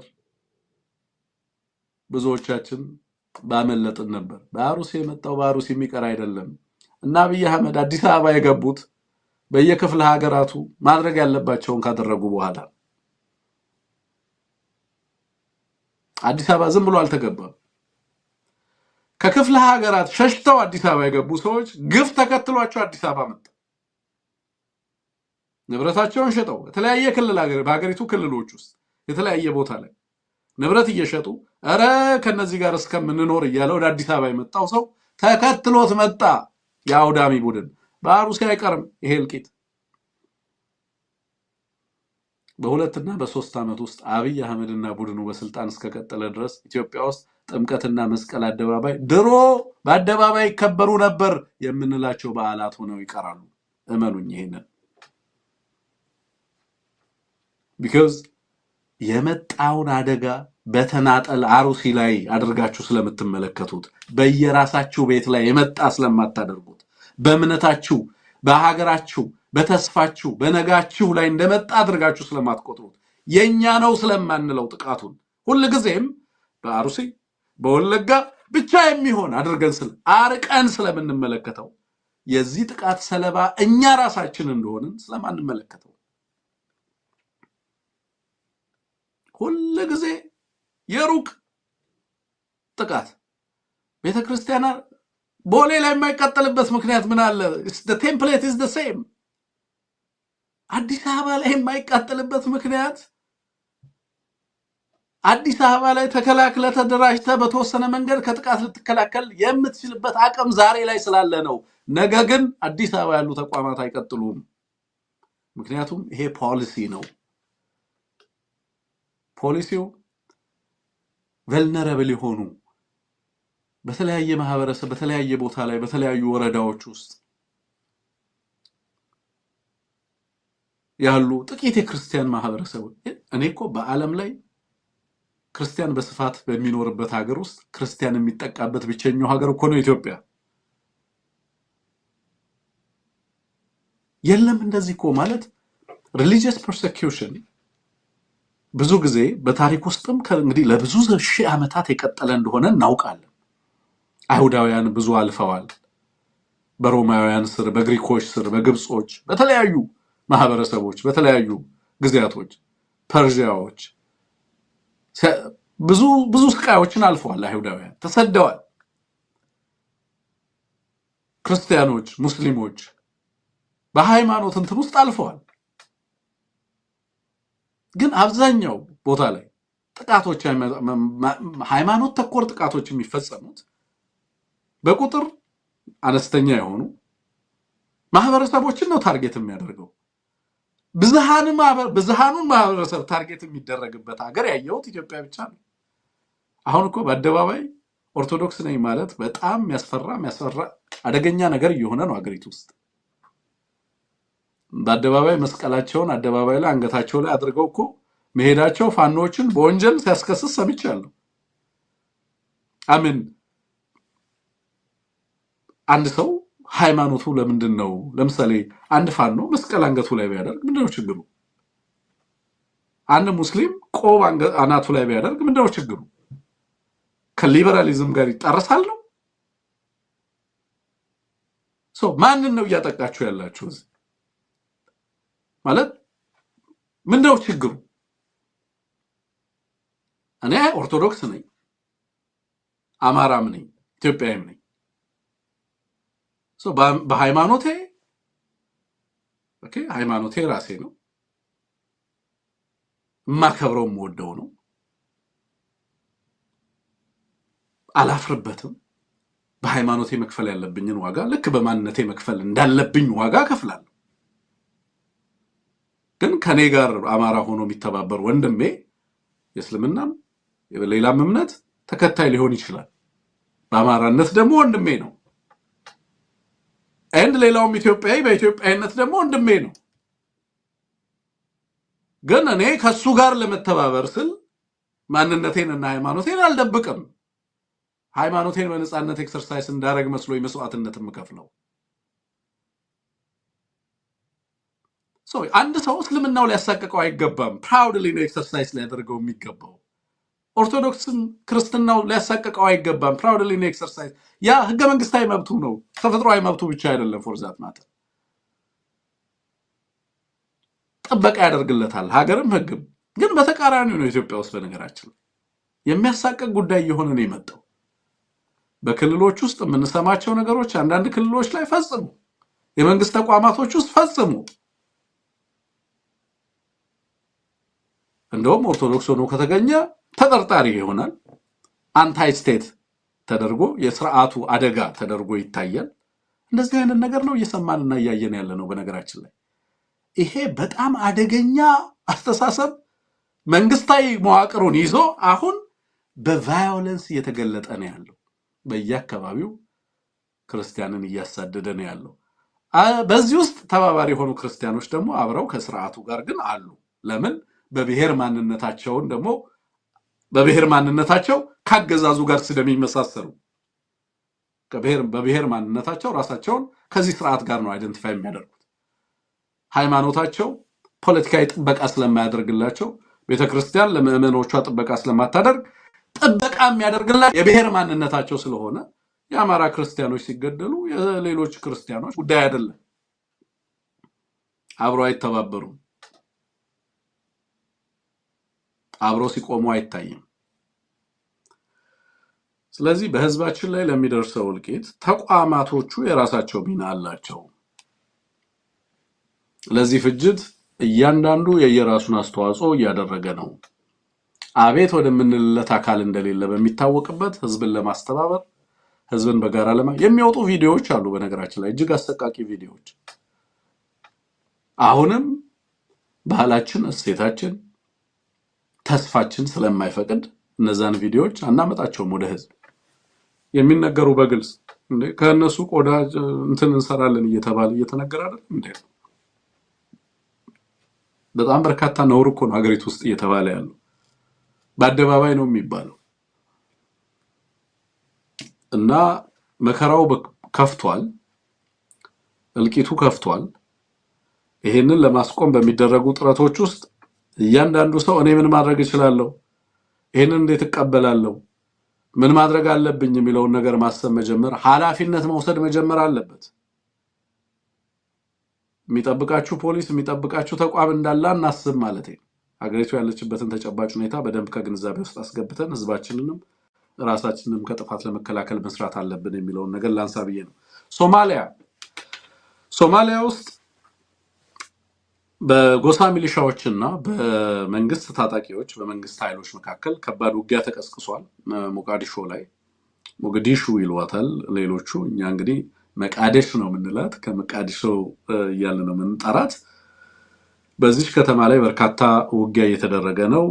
የአሜሪካ ኤምባሲን ጨምሮ በርካቶች ዲፕሎማቶች ከሀገሪቱ ውስጥ ኤኒ ታይም ኢቫኩዌት ሊያደርጉ የሚችሉበት ከሀገሪቱ ውስጥ ሊወጡ የሚችሉበት ሁኔታ እየተጠበቀ ነው ያለው። እጅግ አደገኛ ነው ለቀጠናው። ኦልሬዲ ሶማሊያ ውስጥ ያለውን ነገር በደንብ ታውቁታላችሁ። ከዚህ በፊትም የታጠቁ ኃይሎች ያሉበት በስፋት የሚንቀሳቀሱበት ሀገር ነው። እነማን ናቸው የተሰለፉት የሚለውን በአንድ በኩል እናንሳው። አንደኛው ሐሰን ሼህ መሐሙድ ነው። የሀገሪቱ ፕሬዝዳንት ሐሰን ሼህ መሐሙድ የክልሉን የዚህ እንግዲህ ትልቁ የቀውሱ መሰረት በዋናነት የዚህ ሁሉ ቀውስ መነሻ ፕሬዚደንሻል ተርሙን የፕሬዝዳንቱን ተርም በአንድ ዓመት አራዘመ። ሐሰን ሼህ መሐሙድ ከ4 ዓመት ወደ 5 ዓመት አደረገው። በማን ያደረገው? ህጋዊ ሂደትን ተከትሎ ማርች ላይ በሀገሪቱ ፓርላማ አጸድቆ ነው ያደረገው። ተቃዋሚዎቹ ግን ከፓርላማ ውጭ ያሉ ተቃዋሚዎች የቀድሞ ፕሬዝዳንቶች እንደምታውቁት ያው ሶማሊያ ውስጥ የቀድሞ ፕሬዝዳንቶች እንደነ ኃይለማርያም ደሳለኝ ትልልቅ ፋውንዴሽን ከፍተው በሚሊዮን የሚቆጠር ዶላር የሚያንቀሳቅሱ አይደሉም። ሌሎች አካባቢዎች ላይ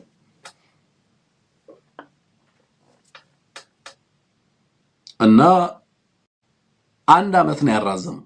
1 ዓመት just a year 1 ዓመት የምርጫ ሂደቱንም አንድ ሰው አንድ ቮት ወይንም አንድ ሰው አንድ ድምጽ። ከዚህ በፊት የነበረው የሶማሊያ የምርጫ አሬንጅመንት የተለየ ነው። የፓርላማ ውክልና ያላቸው የጎሳ ኮታ ነው፣ የጎሳ ስብጥር ነው። 4.5 ይሉታል። 4ቱ ትልልቅ ጎሳዎች ዶሚኔት የሚያደርጉት 4ቱ ጎሳዎች ወንበር ይሰጣቸዋል። ከዛ ውጭ የተቀሩት ደግሞ 0.5 ይሰጣቸዋል። የጎሳ ሪፕሬዘንቴሽን ክላር ሪፕሬዘንቴሽን ነገር ነው የነበረው ፓርላማ። አሁን ያንን የምርጫ ሂደት ቀይሬ አንድ ሰው አንድ ቮት አደርጋለሁ እናም ተርሙን በአንድ ዓመት አራዝማለሁ ሲል ማርች ላይ ነው ያራዘመው። እነሱ ምን አሉ? ተርምህ ሜይ ላይ ነው የሚያበቃው፣ አታደርገውም አሉት። አደርገዋለሁ፣ አታደርገውም። ሜይ 15 ላይ ተርሙ አበቃ። ሰልፍ እንወጣለን አሉ። ሰልፍ እንወጣለን፣ አንፈቅድልህም። እሱ ታጥቋል፣ መንግስት ነው፣ በቱርኮች በግብጾች ይታገዛል። ማን? ሐሰን ሼህ መሐሙድ። እነሱ ተቃዋሚዎች ናቸው፣ አልታጠቁም። ግን ደግሞ አንፈቅድልህም አሉት። ሰልፍ እንወጣለን፣ አትወጡም። ቤታቸውን አስከበበ፣ ብዙ ነገር አደረገ። ሰልፍ ወጡ። አሁን የጎሳ ሚሊሻው ህብረተሰቡ ራሱን ወደ መከላከል ገባ። አትቀጥልም ብሎ ህብረተሰቡ ኬንያ 1 ቀን ወጥተው በነዳጅ ምክንያት የተጨመረባቸውን የነዳጅ ዋጋ አስጨምረው 2 ሰዓት አልፈጁ። ተመልሶ ህዝቡ ወደ ቤቱ ገባ። ማድረግ ያለበት አረ ዋጋውን እንቀንሳለን በፊት ከነበረበት ዋጋ እንደውም የባሰን ቀንሰዋለን ቀንስ ግብር እንጭነባቸዋለን ቀንስ ግብሩን ብሎ ወደ ቤቱ ይገባል የሚፈልገውን ስርዓት የሀገር ባለቤት ህዝብ ስለሆነ ህግ የሚጠብቀው ህዝብን ስለሆነ መዋቅሩ የሚጠብቀው ህዝብን ስለሆነ ሶማሊያ ላይ ቼክ ኤንድ ባላንስ የሚያደርጉበት ጎሳው ፓወርፉል ነው ኢትዮጵያ ውስጥ የዘመናዊ ስቴት ሞዴል ሳይመጣ በፊት ጎሳቸው የሁሉ ነገር በተለይ ደግሞ የሴኩሪቲ ሜካኒዝም ሆኖ በብዙ ማህበረሰቦች ውስጥ ያገለግላል የመሬት አስተዳደር የመሬት ባለቤት የጎሳና የጎሳ መሪዎች ሆነው ተመለከታላችሁ ብዙ ማህበረሰቦች ውስጥ ኢትዮጵያ ውስጥ ጎሳ ያላቸውን ማህበረሰቦች አገዛዙ ስቴቱ ይፈራዋል በጣም አያጠቃም ጎሳ ያላቸውን ማህበረሰብ አማራን ነው የሚያጠቃው አማራና ትግራይ ናቸው ሰምሃው በጎሳ አደረጃጀት ውስጥ የሌሉ ማህበረሰቦች ኢትዮጵያ ውስጥ የመጡበት አካባቢ ሰምሃው ራሳቸውን ከዛ ጋር አይደንቲፋይ ያደርጋሉ ከዛ በተለየ መንገድ የጎሳ አደረጃጀት ግን የላቸው የክላን ኮንፌደረንሲ ግን የምናየው በስፋት እንደ ሶማሊያ ያሉ ማህበረሰብ አፋር ሌሎችም ማህበረሰቦች ውስጥ ጎሳ ጠንካራ ሚና አለው ከስቴቱ ጋር ይገዳደራል የዘመናዊ ሪፐብሊክ ሐሳብ ሲመጣ ብዙ ሀገራት የጎሳና ሃይማኖት ተቋማት የነበራቸውን ተጽዕኖ ቀንሰዋል ኢትዮጵያም በተለዩ ማህበረሰቦች ውስጥ የጎሳ አደረጃጀቶች እንዳይኖሩ የተደረገባቸው ማህበረሰቦች አሉ አስቀድመው ከእንደዚህ አይነት የጎሳ ቅርፊት ውስጥ ለመውጣት ጥረት ያደረጉ ህዝቦች አሉ ጥበቃቸውና የጥበቃ ዋስትናቸውን ሀገረ መንግስቱን ያደረጉ ህዝቦች አሁን ቨልነራብል ናቸው ኢትዮጵያ ውስጥ ራሳቸውን የሚጠብቁበትን ሜካኒዝም እስካልፈጠሩ ድረስ ማንም እየተነሳ ያጠቃቸዋል ሶማሊያ ይሄንን ማድረግ አይቻልም ህዝቡን ማጥቃት አይቻልም መንግስት ነኝ የሚለው የዘመናዊ መዋቅር ባለቤቱ የሞኖፖሊ ኦፍ ቫዮለንስ ባለቤቱ ወታደር የሚቀጥረው ሰራተኛ የሚቀጥረው ደሞዝ እየከፈለ ገንዘብ እያተመ ባንክ የሚቆጣጠረው መንግስት ነኝ የሚለው አካል በዋናነት አሁን ከኢትዮጵያ ህዝብ ጋር ጦርነት ገጥሞ ተመለከታላችሁ ከኢትዮጵያ ህዝብ ጋር ጦርነት ገጥሞ ድምጹን በጦር መሳሪያ በወታደር ታጅቦ በሚሊሻ የኢትዮጵያን ህዝብ በድምጽ ኮሮጆ ራሱ እየሞላ መርጠኸኛል ባትፈልግም መርጠኸኛል እያለ ከህዝብ ስልጣንን ሲነጥቅ ተመለከታችሁ ይሄንን አይፈቅዱም እነሱ ማሊያ በፓርላማ ራዝም ያለው ሲል ሳቁበት ያንተን ፓርላማ የወከለው እኮ የኛ ህዝብ ነው እኛ ካልፈቀድንልህ አታራዝምም ፓርላማ ውስጥ ገደል ትገባለህ ከፓርላማ ጋር እኛ ህዝብ ነን ነው ያሉት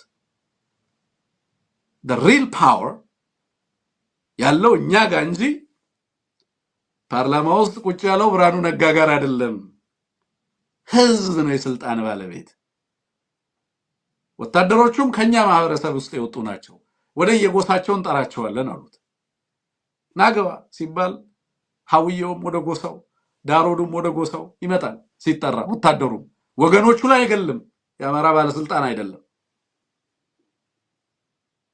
ሚሊሻ ሆኖ የራሱ ህዝብ ላይ ዘምቶ ለነሽመልስ አብዲሳ የራሱን ወገኖች የሚጨፈጭፈው አረጋ ከበደንና የተመስገን ጥሩነን ጭንቅላት እናገኘውን ጭንቅላት የያዘ ሌላ የጎሳ ስብስብ በአፍሪካ ላይ አታገኙ ወገኖቹ ላይ የሚዘምት አታገኙ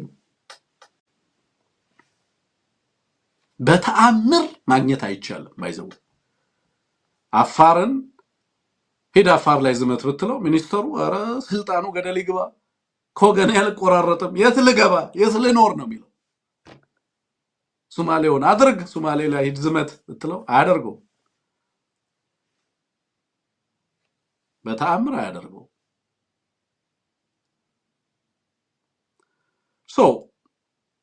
እንዲህ አይነት አጣብቂኝ ውስጥ ገብቷል ማን ሐሰን ሼህ መሐመድ ዲፕሎማቶች ሊወጡ ጫፍ ላይ ደርሰዋል ከዚህ ንቅናቄ ጀርባ ከነዚህ ተቋሚዎች እነማን ናቸው ሶማሊያ ውስጥ ማን ነው የሚያስተባብረው ይሄንን ንቅናቄ የሚለውን ትንሽ ላንሳላችሁ ሶስት ሰዎች አሉ አንድ ሐሰን አሊ ካሬ የሚባለው አለ ሐሰን አሊ ካይሬ ያለ የቀድሞ የሶማሊያ ጠቅላይ ሚኒስትር ፎርመር ፕራይም ሚኒስተር ኦፍ ሶማሊያ ሐሰን አሊ ካይሬ ይሉታል።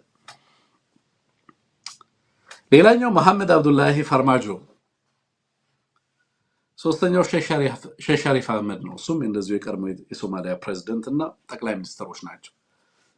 ፈርማጆ እንደምታውቁት ከሐሰን በፊት የነበረው በነ አብይ አህመድ እና ጀዋር ሪኮሜንዴሽን እና አብይ አህመድ እንዲመጣ ከፍተኛ ድጋፍ ያደረጉለት ሰው ነው ፈርማጆ።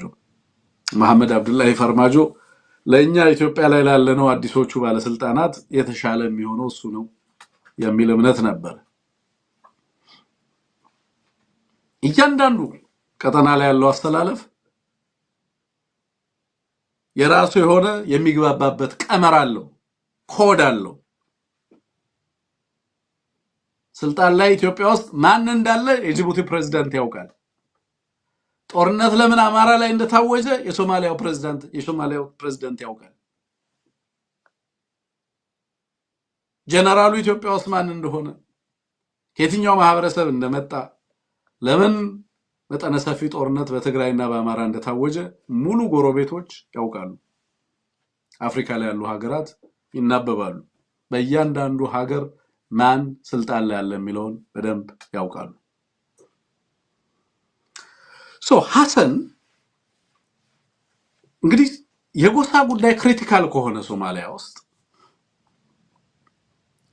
ሐሰን የመጣበት ማህበረሰብ እና ተቋሚዎቹ ማህበረሰቦች የጎሳ ሁኔታቸውና አስተላለፋቸው በጣም ሴንሲቲቭ ስለሆነ ማን ነው የሚቃወመው የሚለውን ነገር በደንብ ማየት በጣም ተገቢ ነው። ሐሰን ሐውዬ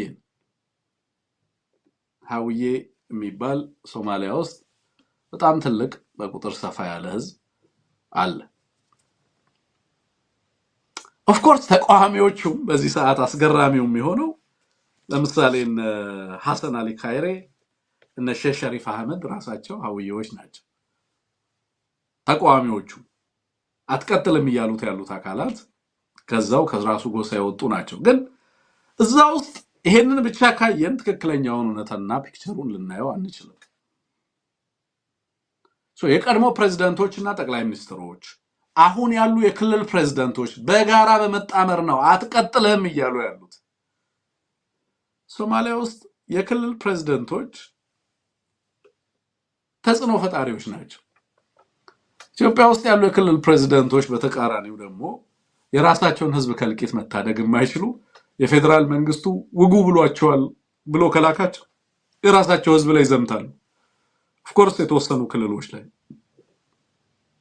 ሁሉም ክልሎች ላይ ያንን ማድረግ አይቻልም። ለምሳሌ ሶማሌ ክልል የሶማሌ ህዝብ ላይ ዝመት ቢባል አይሄድም፣ አያደርገውም።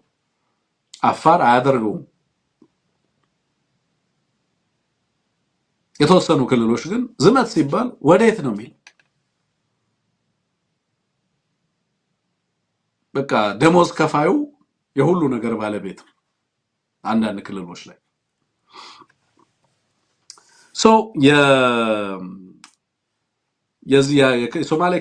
የሶማሊያ ፕሬዝዳንት ሐሰን ነው። ጠቅላይ ሚኒስትሩ ደግሞ ሐምዛ አሊ ባሬ ነው። ሐምዛ አሊ ባሬ ዳይሮድ ነው፣ ኦጋዴን ነው። ከዛ ውጪ ግን ያሉት እና ሐሰን አሊ ካይሬ እና መሐመድ አብዱላሂ ፈርማጆ፣ ሼህ ሸሪፍ እንዳልኩት ሐሰን አሊ ካይሬ የሚባለው ሐውዬ ነው። ግን ሙርሰዴ የሚባል ሐውዬ ውስጥ ያለ ከዚህ በፊት ሐውዬ ውስጥ ነው እንደ ኖብል የሆነ ለረጅም ጊዜ ያስተዳደሩ ይመሩ የነበሩ ሰብክላን አለ እዛ ውስጥ። ከዛ ማህበረሰብ የወጣ ነው። ፈርማጆ ዳሮድ መሪሃን ነው ፈርማጆ። ሼህ ሸሪፍ ደግሞ ሐውዬ ነው፣ ግን አብጋል የሚባል ነው። ከፕሬዝዳንቱ ጋር ተመሳሳይ ጎሳ ነው፣ ግን ፕሬዝዳንቱ ዋስሌ የሚባል ነው። ሰብክላን ድረስ ተወርዳላችሁ ነው። ጎሳ ብቻ ሳይሆን እየተወረደ በርካታ አደረጃጀቶች አሉት። ዋይስሌ ነው የሚሉት። ዋይስሌ አምና ሾር በትክክል ፕሮናውንስ ካደረኩት አላውቅም። ፕሬዝዳንቱ ዋይስሌ ነው። ከዛ ውጪ ግን የፑንትላንዱ ፕሬዝዳንት አለ፣ የጁባላንዱ ፕሬዝዳንት አለ። የፑንትላንዱ ሰይድ አብዱላሂ ዴኒ ይባላል፣ እሱ መጀርቴን ነው። ሌላው ደግሞ የጁባላንዱ አህመድ መዶቤ ይባላል። ኦጋዴኖች ናቸው። ኦጋዴኖች ለኛ ብዙ ጊዜ ኢትዮጵያ ውስጥ በዶሚናንትሊ ያሉ ስለሆኑ ሰማው ከኢትዮጵያ ጋር ሪሌትድ ናቸው በአንድም በሌላ መንገድ። ያው ሌሎቹም አሉ፣ ሁሉም አሉ በኢትዮጵያ ውስጥ ሀውዬዎችም አሉ፣ ሌሎቹም አሉ። ግን ሶማሊያ ውስጥ በጣም ዶሚናንትሊ የሚኖሩ ጎሳዎች እና ኢትዮጵያ ውስጥ የሚኖሩት ኦፍኮርስ የተለያዩ ሊሆኑ ይችላሉ። ደዝም ማተር ነው። አሁን ሐሰን ጉዳዩን የጎሳ ጉዳይ አድርጎ ሊያቀርበው እየሞከረ ነው። የገጠመውን ፈተና በዋና ከተማው ላይ አመጽ የምታስነሱ ከሆነ እያለ የሌሎች ጎሳዎች አካላት እንደሚቃወሙት አድርጎ ሊያቀርብ ፍሬም ሊያደርገው እየሞከረ ነው። ሌሎቹ ግን አሁን እንዳልኩት ለምሳሌ እነ ሸሪፍን ጨምሮ እነ ሐሰን አሊ ካይሬ እነዚህ ፊት ለፊት ያሉት አካላት ግን ከሱ ጎሳ ከራሱ ማህበረሰብ ውስጥ የወጡ ሰዎች ናቸው። አትቀጥልም፣ ምርጫ መደረግ አለበት፣ ያንተ ተርም አብቅቷል፣ ስለዚህ ሀገሪቱ ምርጫ ማድረግ አለባት ነው እያሉ ያሉት። በዚህም እንግዲህ ከፍተኛ አጣብቂኝ ተነስቶ ትላንት ከባድ ጦርነት ውጊያ ነበር የነበረው። ዛሬም እንደቀጠለ ነው እየሰሙ ያለው። ላይቭ ጦርነቶችን እያስተላለፉ ተመልክቻለሁ። የነሱ ቴሌቪዥኖች ላይቭ በቀጥታ ጦርነቶችን በዚህ የዲፕሎማቶች የተለያዩ የውጭ ሀገራት መሪዎች በርካታ ዲፕሎማቶቻቸውን ለማስወጣት ጥረት እያደረጉ ነው። ፋርማጆ የሚናገረው አንድ ንግግር አለ። ቴክኒሻናችን ቅድም አምጥተህልን ነበር። እስኪ ያሳየንና ምን እያለ እንዳለ ትንሽ ሐሳብና ትርጉሙን ለአድማጮች ልስጥና ያ ፕሮግራማችን ይቀጥላል። በነገራችን ላይ አንሙት ይመጣል። ሌሎች ጉዳዮች ላይም እንደዚሁ እንቀጥላለን። በተለይ ኢትዮጵያ ውስጥ ባሉ ሁኔታዎች ህወሓት ደብዳቤ ጽፈዋል ዛሬ ለተለያዩ ዓለም አቀፍ ተቋማት። የዛ ደብዳቤ አንድምታ ምንድነው? ሰሞኑን ያሉ ነገሮችስ ምንድናቸው?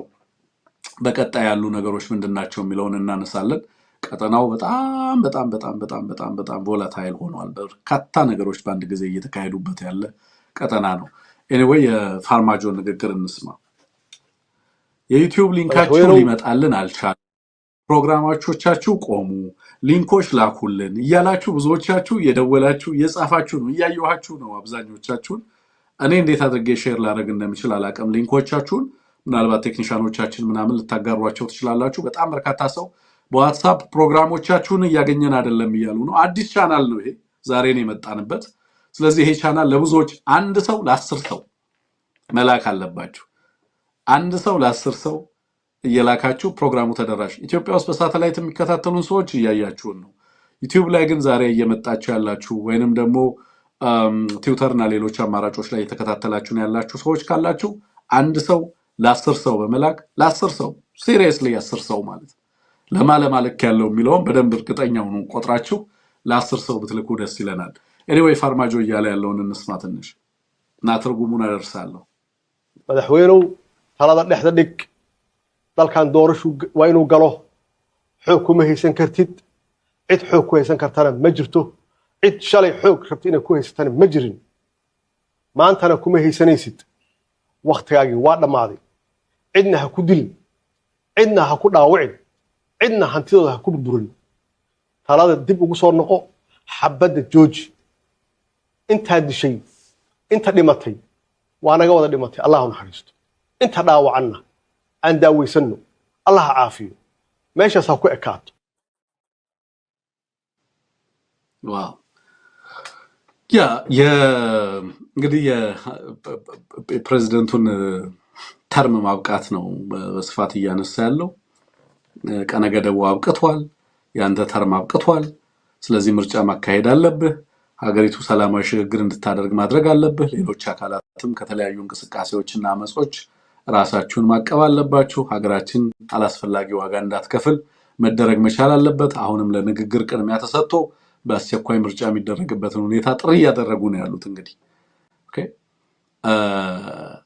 በቃ ኃላፊነት አለብን ይላሉ እና ኃላፊነታቸውን ይወስዳሉ ነው። ሀገሩ አይ ነው በብዙ መንገድ ስቴት ፎርሜሽን ሂደቱ ላይ ብዙ ችግር ያለበት ነው። በጣም በርካታ ፈተናዎች ያሉበት ሀገር እንደሆነ አውቃለሁ። ግን ህብረተሰቡ ለነጻነቱ ለመብቱ የሚሄድበት ርቀት፣ ፖለቲከኞቹ ኃላፊነታቸውን ለመወጣት የሚሄዱበት ርቀት፣ የኢትዮጵያዎቹን ተቃዋሚዎች ቅድም አሳየኋችሁ አይደለም? ሂደቱ ብዙ የተማርንበት ነው። ለምርጫ ለመቀጣዩ ምርጫ ትልቅ መደላደል የፈጠረ ነው ይሉታል የኢትዮጵያ ተቃዋሚዎች ተብለው። ፓርቲያችን ዲሬጅስተር እንዳይደረግ ነው የተወዳደር ነው እንጂ ምርጫው ፓርቲያቸው በቃ ፓርቲያቸውን ማዳን ነው። እነዚህ ሀገር እናድን ነው የሚሉት። ትለቃለ ወታደሩ በቱርክ ብትታገዝ በግብጽ ብትታገዝ ጉዳያችን አይደለም። ትለቃለ እሱም ደግሞ አሳያቸዋለሁ እያለ ነው። በርካታ ሀገራትን ከጀርባ ይዟል። እነ ግብጽ እነ ሱዳን እነ ቱርክ ጥቅሞቻቸውን ለማስጠበቅ በጣም እንትን ብለዋል። እውነት ለመናገር በጣም ስጋት ውስጥ ገብተዋል። በተለይ ቱርክ ከባድ ኢንትረስት አለው እዛ ሀገር ላይ እንደምታውቁት በጣም በርካታ ገንዘቡን አፍስሷል። በጣም በርካታ ሀብቱን አፍስሷል። ሶማሊያን መልሶ ለማደራጀት ሴኩሪቲውን ምኑን ለማደራጀት በርካታ ገንዘብ ኢንክሉዲንግ ምዕራባውያኑም ጭምር። ከነዚህ ተቃዋሚዎች ጀርባ ማን አለ? አሁን ቅድም የጠራውላችሁና አሊ ካይሬ እነ መሐመድ አብዱላሂ ፈርባጆ እነ ሼህ ሸሪፍ አህመድ ጀርባ ማን አለ? በሩቁ እና አብይ አህመድን ያለው በጣም በቅርበት እነ ዩናይትድ አረብ ኤሚሬትን እመለከታለሁ።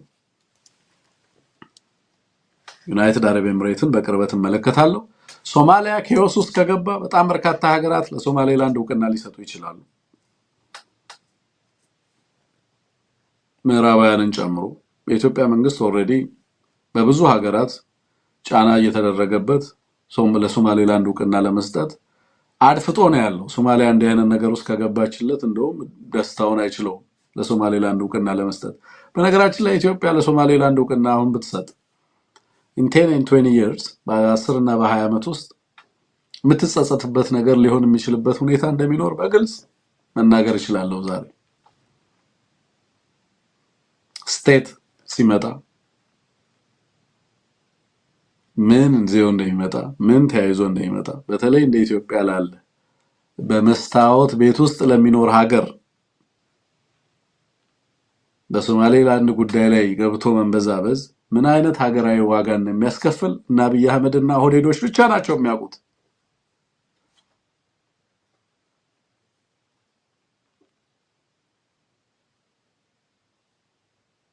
ኦህዴድ የራሱን ጥቅም እንጂ የኢትዮጵያን ዘላቂ ጥቅም አላሰላም። ምን አይነት ዋጋ ሀገርን ግን እንደሚያስከፍል አብረን የምናየው ነው ኢትዮጵያውያን የሚሆነው። ሶማሌላንድ ጋር ያለህን ልክ እንደ አሁን ባለበት ስታተስ ቢቀጥል ኢትዮጵያ ምን ትጠቀማለች? ሙሉ ዓለም አቀፋዊ እውቅና ሶማሌላንድ ቢያገኝ ኢትዮጵያ ምን ትጠቀማለች የሚለውን አላሰላም። ይሄ ቡድን የራሱን ተናጥላይ ፍላጎት ብቻ ስላሰላ እና አሁን የገጠመውን ሀገራዊ ቀውስ ለመሸፈን እና ቀጠናዊ ትብብር በተለይ ደግሞ ስትራቴጂካሊ አላይ ለማድረግ ከአንዳንድ ሀገራት ጋር እየሄደበት ያለው መንገድ ምን እንደሚያስከፍለው በረጅም ርቀት አልተረዳም፣ አልተገነዘበም።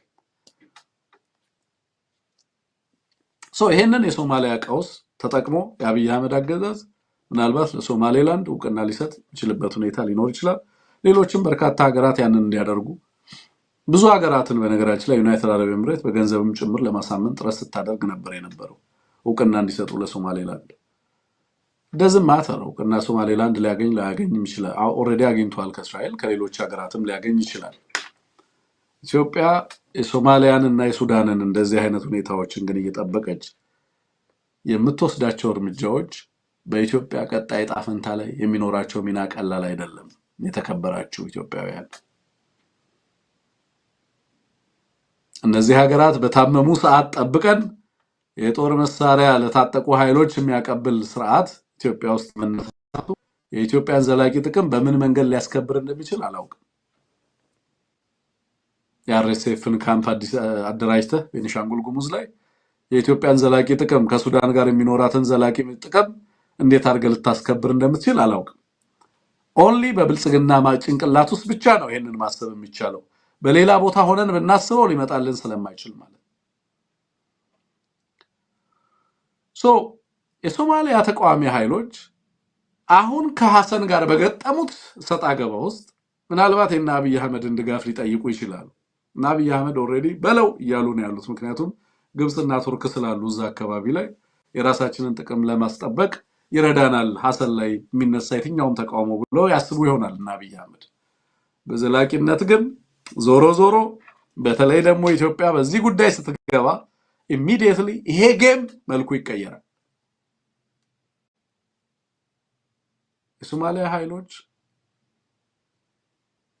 በጣም የሚያስገርመኝ ነገር ሶማሊያ ላይ ያለው ፖለቲካ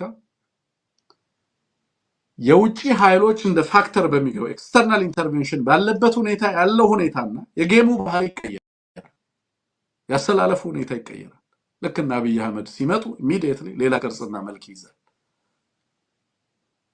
እንደውም እና ሐሰን እና አብይ እነዚህ ኃይሎችና ከነዚህ ኃይሎች ጀርባ እና ዩኤኢ ከነዚህ ኃይሎች ጀርባ እንዳሉ ማረጋገጥ ከቻሉ ሌላ አይነት ነገር ህብረተሰቡን በተለይ በማስነሳት ከነዚህ ኃይሎች ተቃራኒ እንዲሰለፍ በማድረግ እነዚህ ኃይሎችን ለመቆጣጠር የሚያስችለውን ፖለቲካዊ አቅም ሊያገኝ የሚችልበት ሁኔታ ሊፈጥሩለት ይችላሉና አብይ አህመድ ኤኒዌይ ሶማሊያ ውስጥ አሁን ያለው ሁኔታ አሳሳቢ ነው። ዲፕሎማቶችም ሀገራትም በሀገሪቱ ውስጥ ያለውን ሁኔታ በጥንቃቄ እየተመለከቱት ነው ያሉት።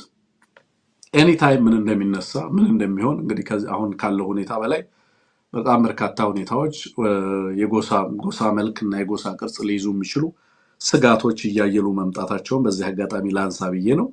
እንዳልኩት የክልል ፕሬዝዳንቶች እና የቀድሞ ጠቅላይ ሚኒስትሮች እና ፕሬዝዳንቶች በጋራ ተቀናጅተው ይህንን ነገር እያደረጉ እንዳሉ ተመልክቻለሁ ለማለት ነው። እንግዲህ ተጨማሪ መረጃዎችን ወደ እናንተ የምናደርስ ይሆናል። ሌሎችም ጉዳዮች ይኖሩናል። በርካታ ጉዳዮች ከአፋብን ጋር በተያያዘ የአንድነት ጉዳይ አለ። አፋብንን በተመለከተ በነገራችን በጣም በርካታ ዴቨሎፕመንቶች አሉ። አንዳንዶቹ ለእናንተ እንግዲህ አሁን ጊዜያቸው ያልሆኑ ሲጠናቀቁ ወደ እናንተ የሚደርሱ፣ አንዳንዶቹ ደግሞ ምናልባት በኋላ ላይ በሚኖረን ፕሮግራም የምናነሳቸው ናቸው የሚሆኑት። ስለዚህ ይሄ ፕሮግራም እንዳልኩት እያንዳንዳችሁ ለ10 ሰው ካዳረሳችሁልን በጣም ትልቅ ውለታ ትውሉልናላችሁ።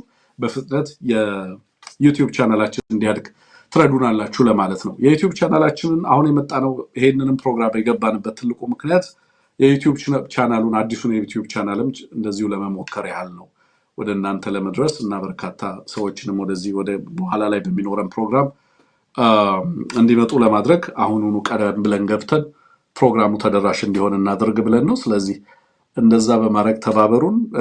በተለያየ ቦታ ላይ ሆናችሁ ኤቢሲን ፕሮግራም የምትከታተሉ ሰዎች በቀጥታ ወደ ፕሮግራሞቻችን በሁሉም አማራጮች ፕሮግራሞቻችንን ፈልጋችሁ በስልክ ቁጥሮቻችን እየደወላችሁ አዲሱን የዩቲዩብ ሊንኮቻችንን ካላገኛችሁ ሁልጊዜም ቢዘጋ ማለት ነው አዲሱን ሊንክ ላኩልን እያላችሁ ሊንኮችን ብትወስዱ ጥሩ ነው የሚሆነው።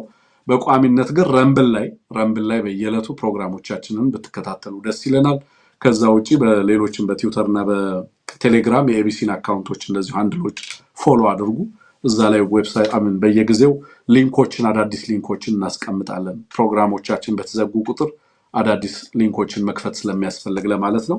ለነበረን ቆይታ ከልብ ነው ማመሰግነው። በስልክ ቁጥሮቻችን አሁንም ፕሮግራሞቻችሁን ሐሳብ አስተያየቶቻችሁን ልትልኩልን ትችላላችሁ። በኤቢሲ ዋትስአፕ ቁጥሮች መልእክቶቻችሁን አድርሱን ለማለት ነው። ሐሳብ አስተያየቶቻችሁን ለነበረን ቆይታ ከልብ አመሰግናለሁ። ዘግየት ብለን ትንሽ ቆይቼ እመለሳለሁ በሌሎች ፕሮግራሞች። መልካም ጊዜ ይሁንላችሁ።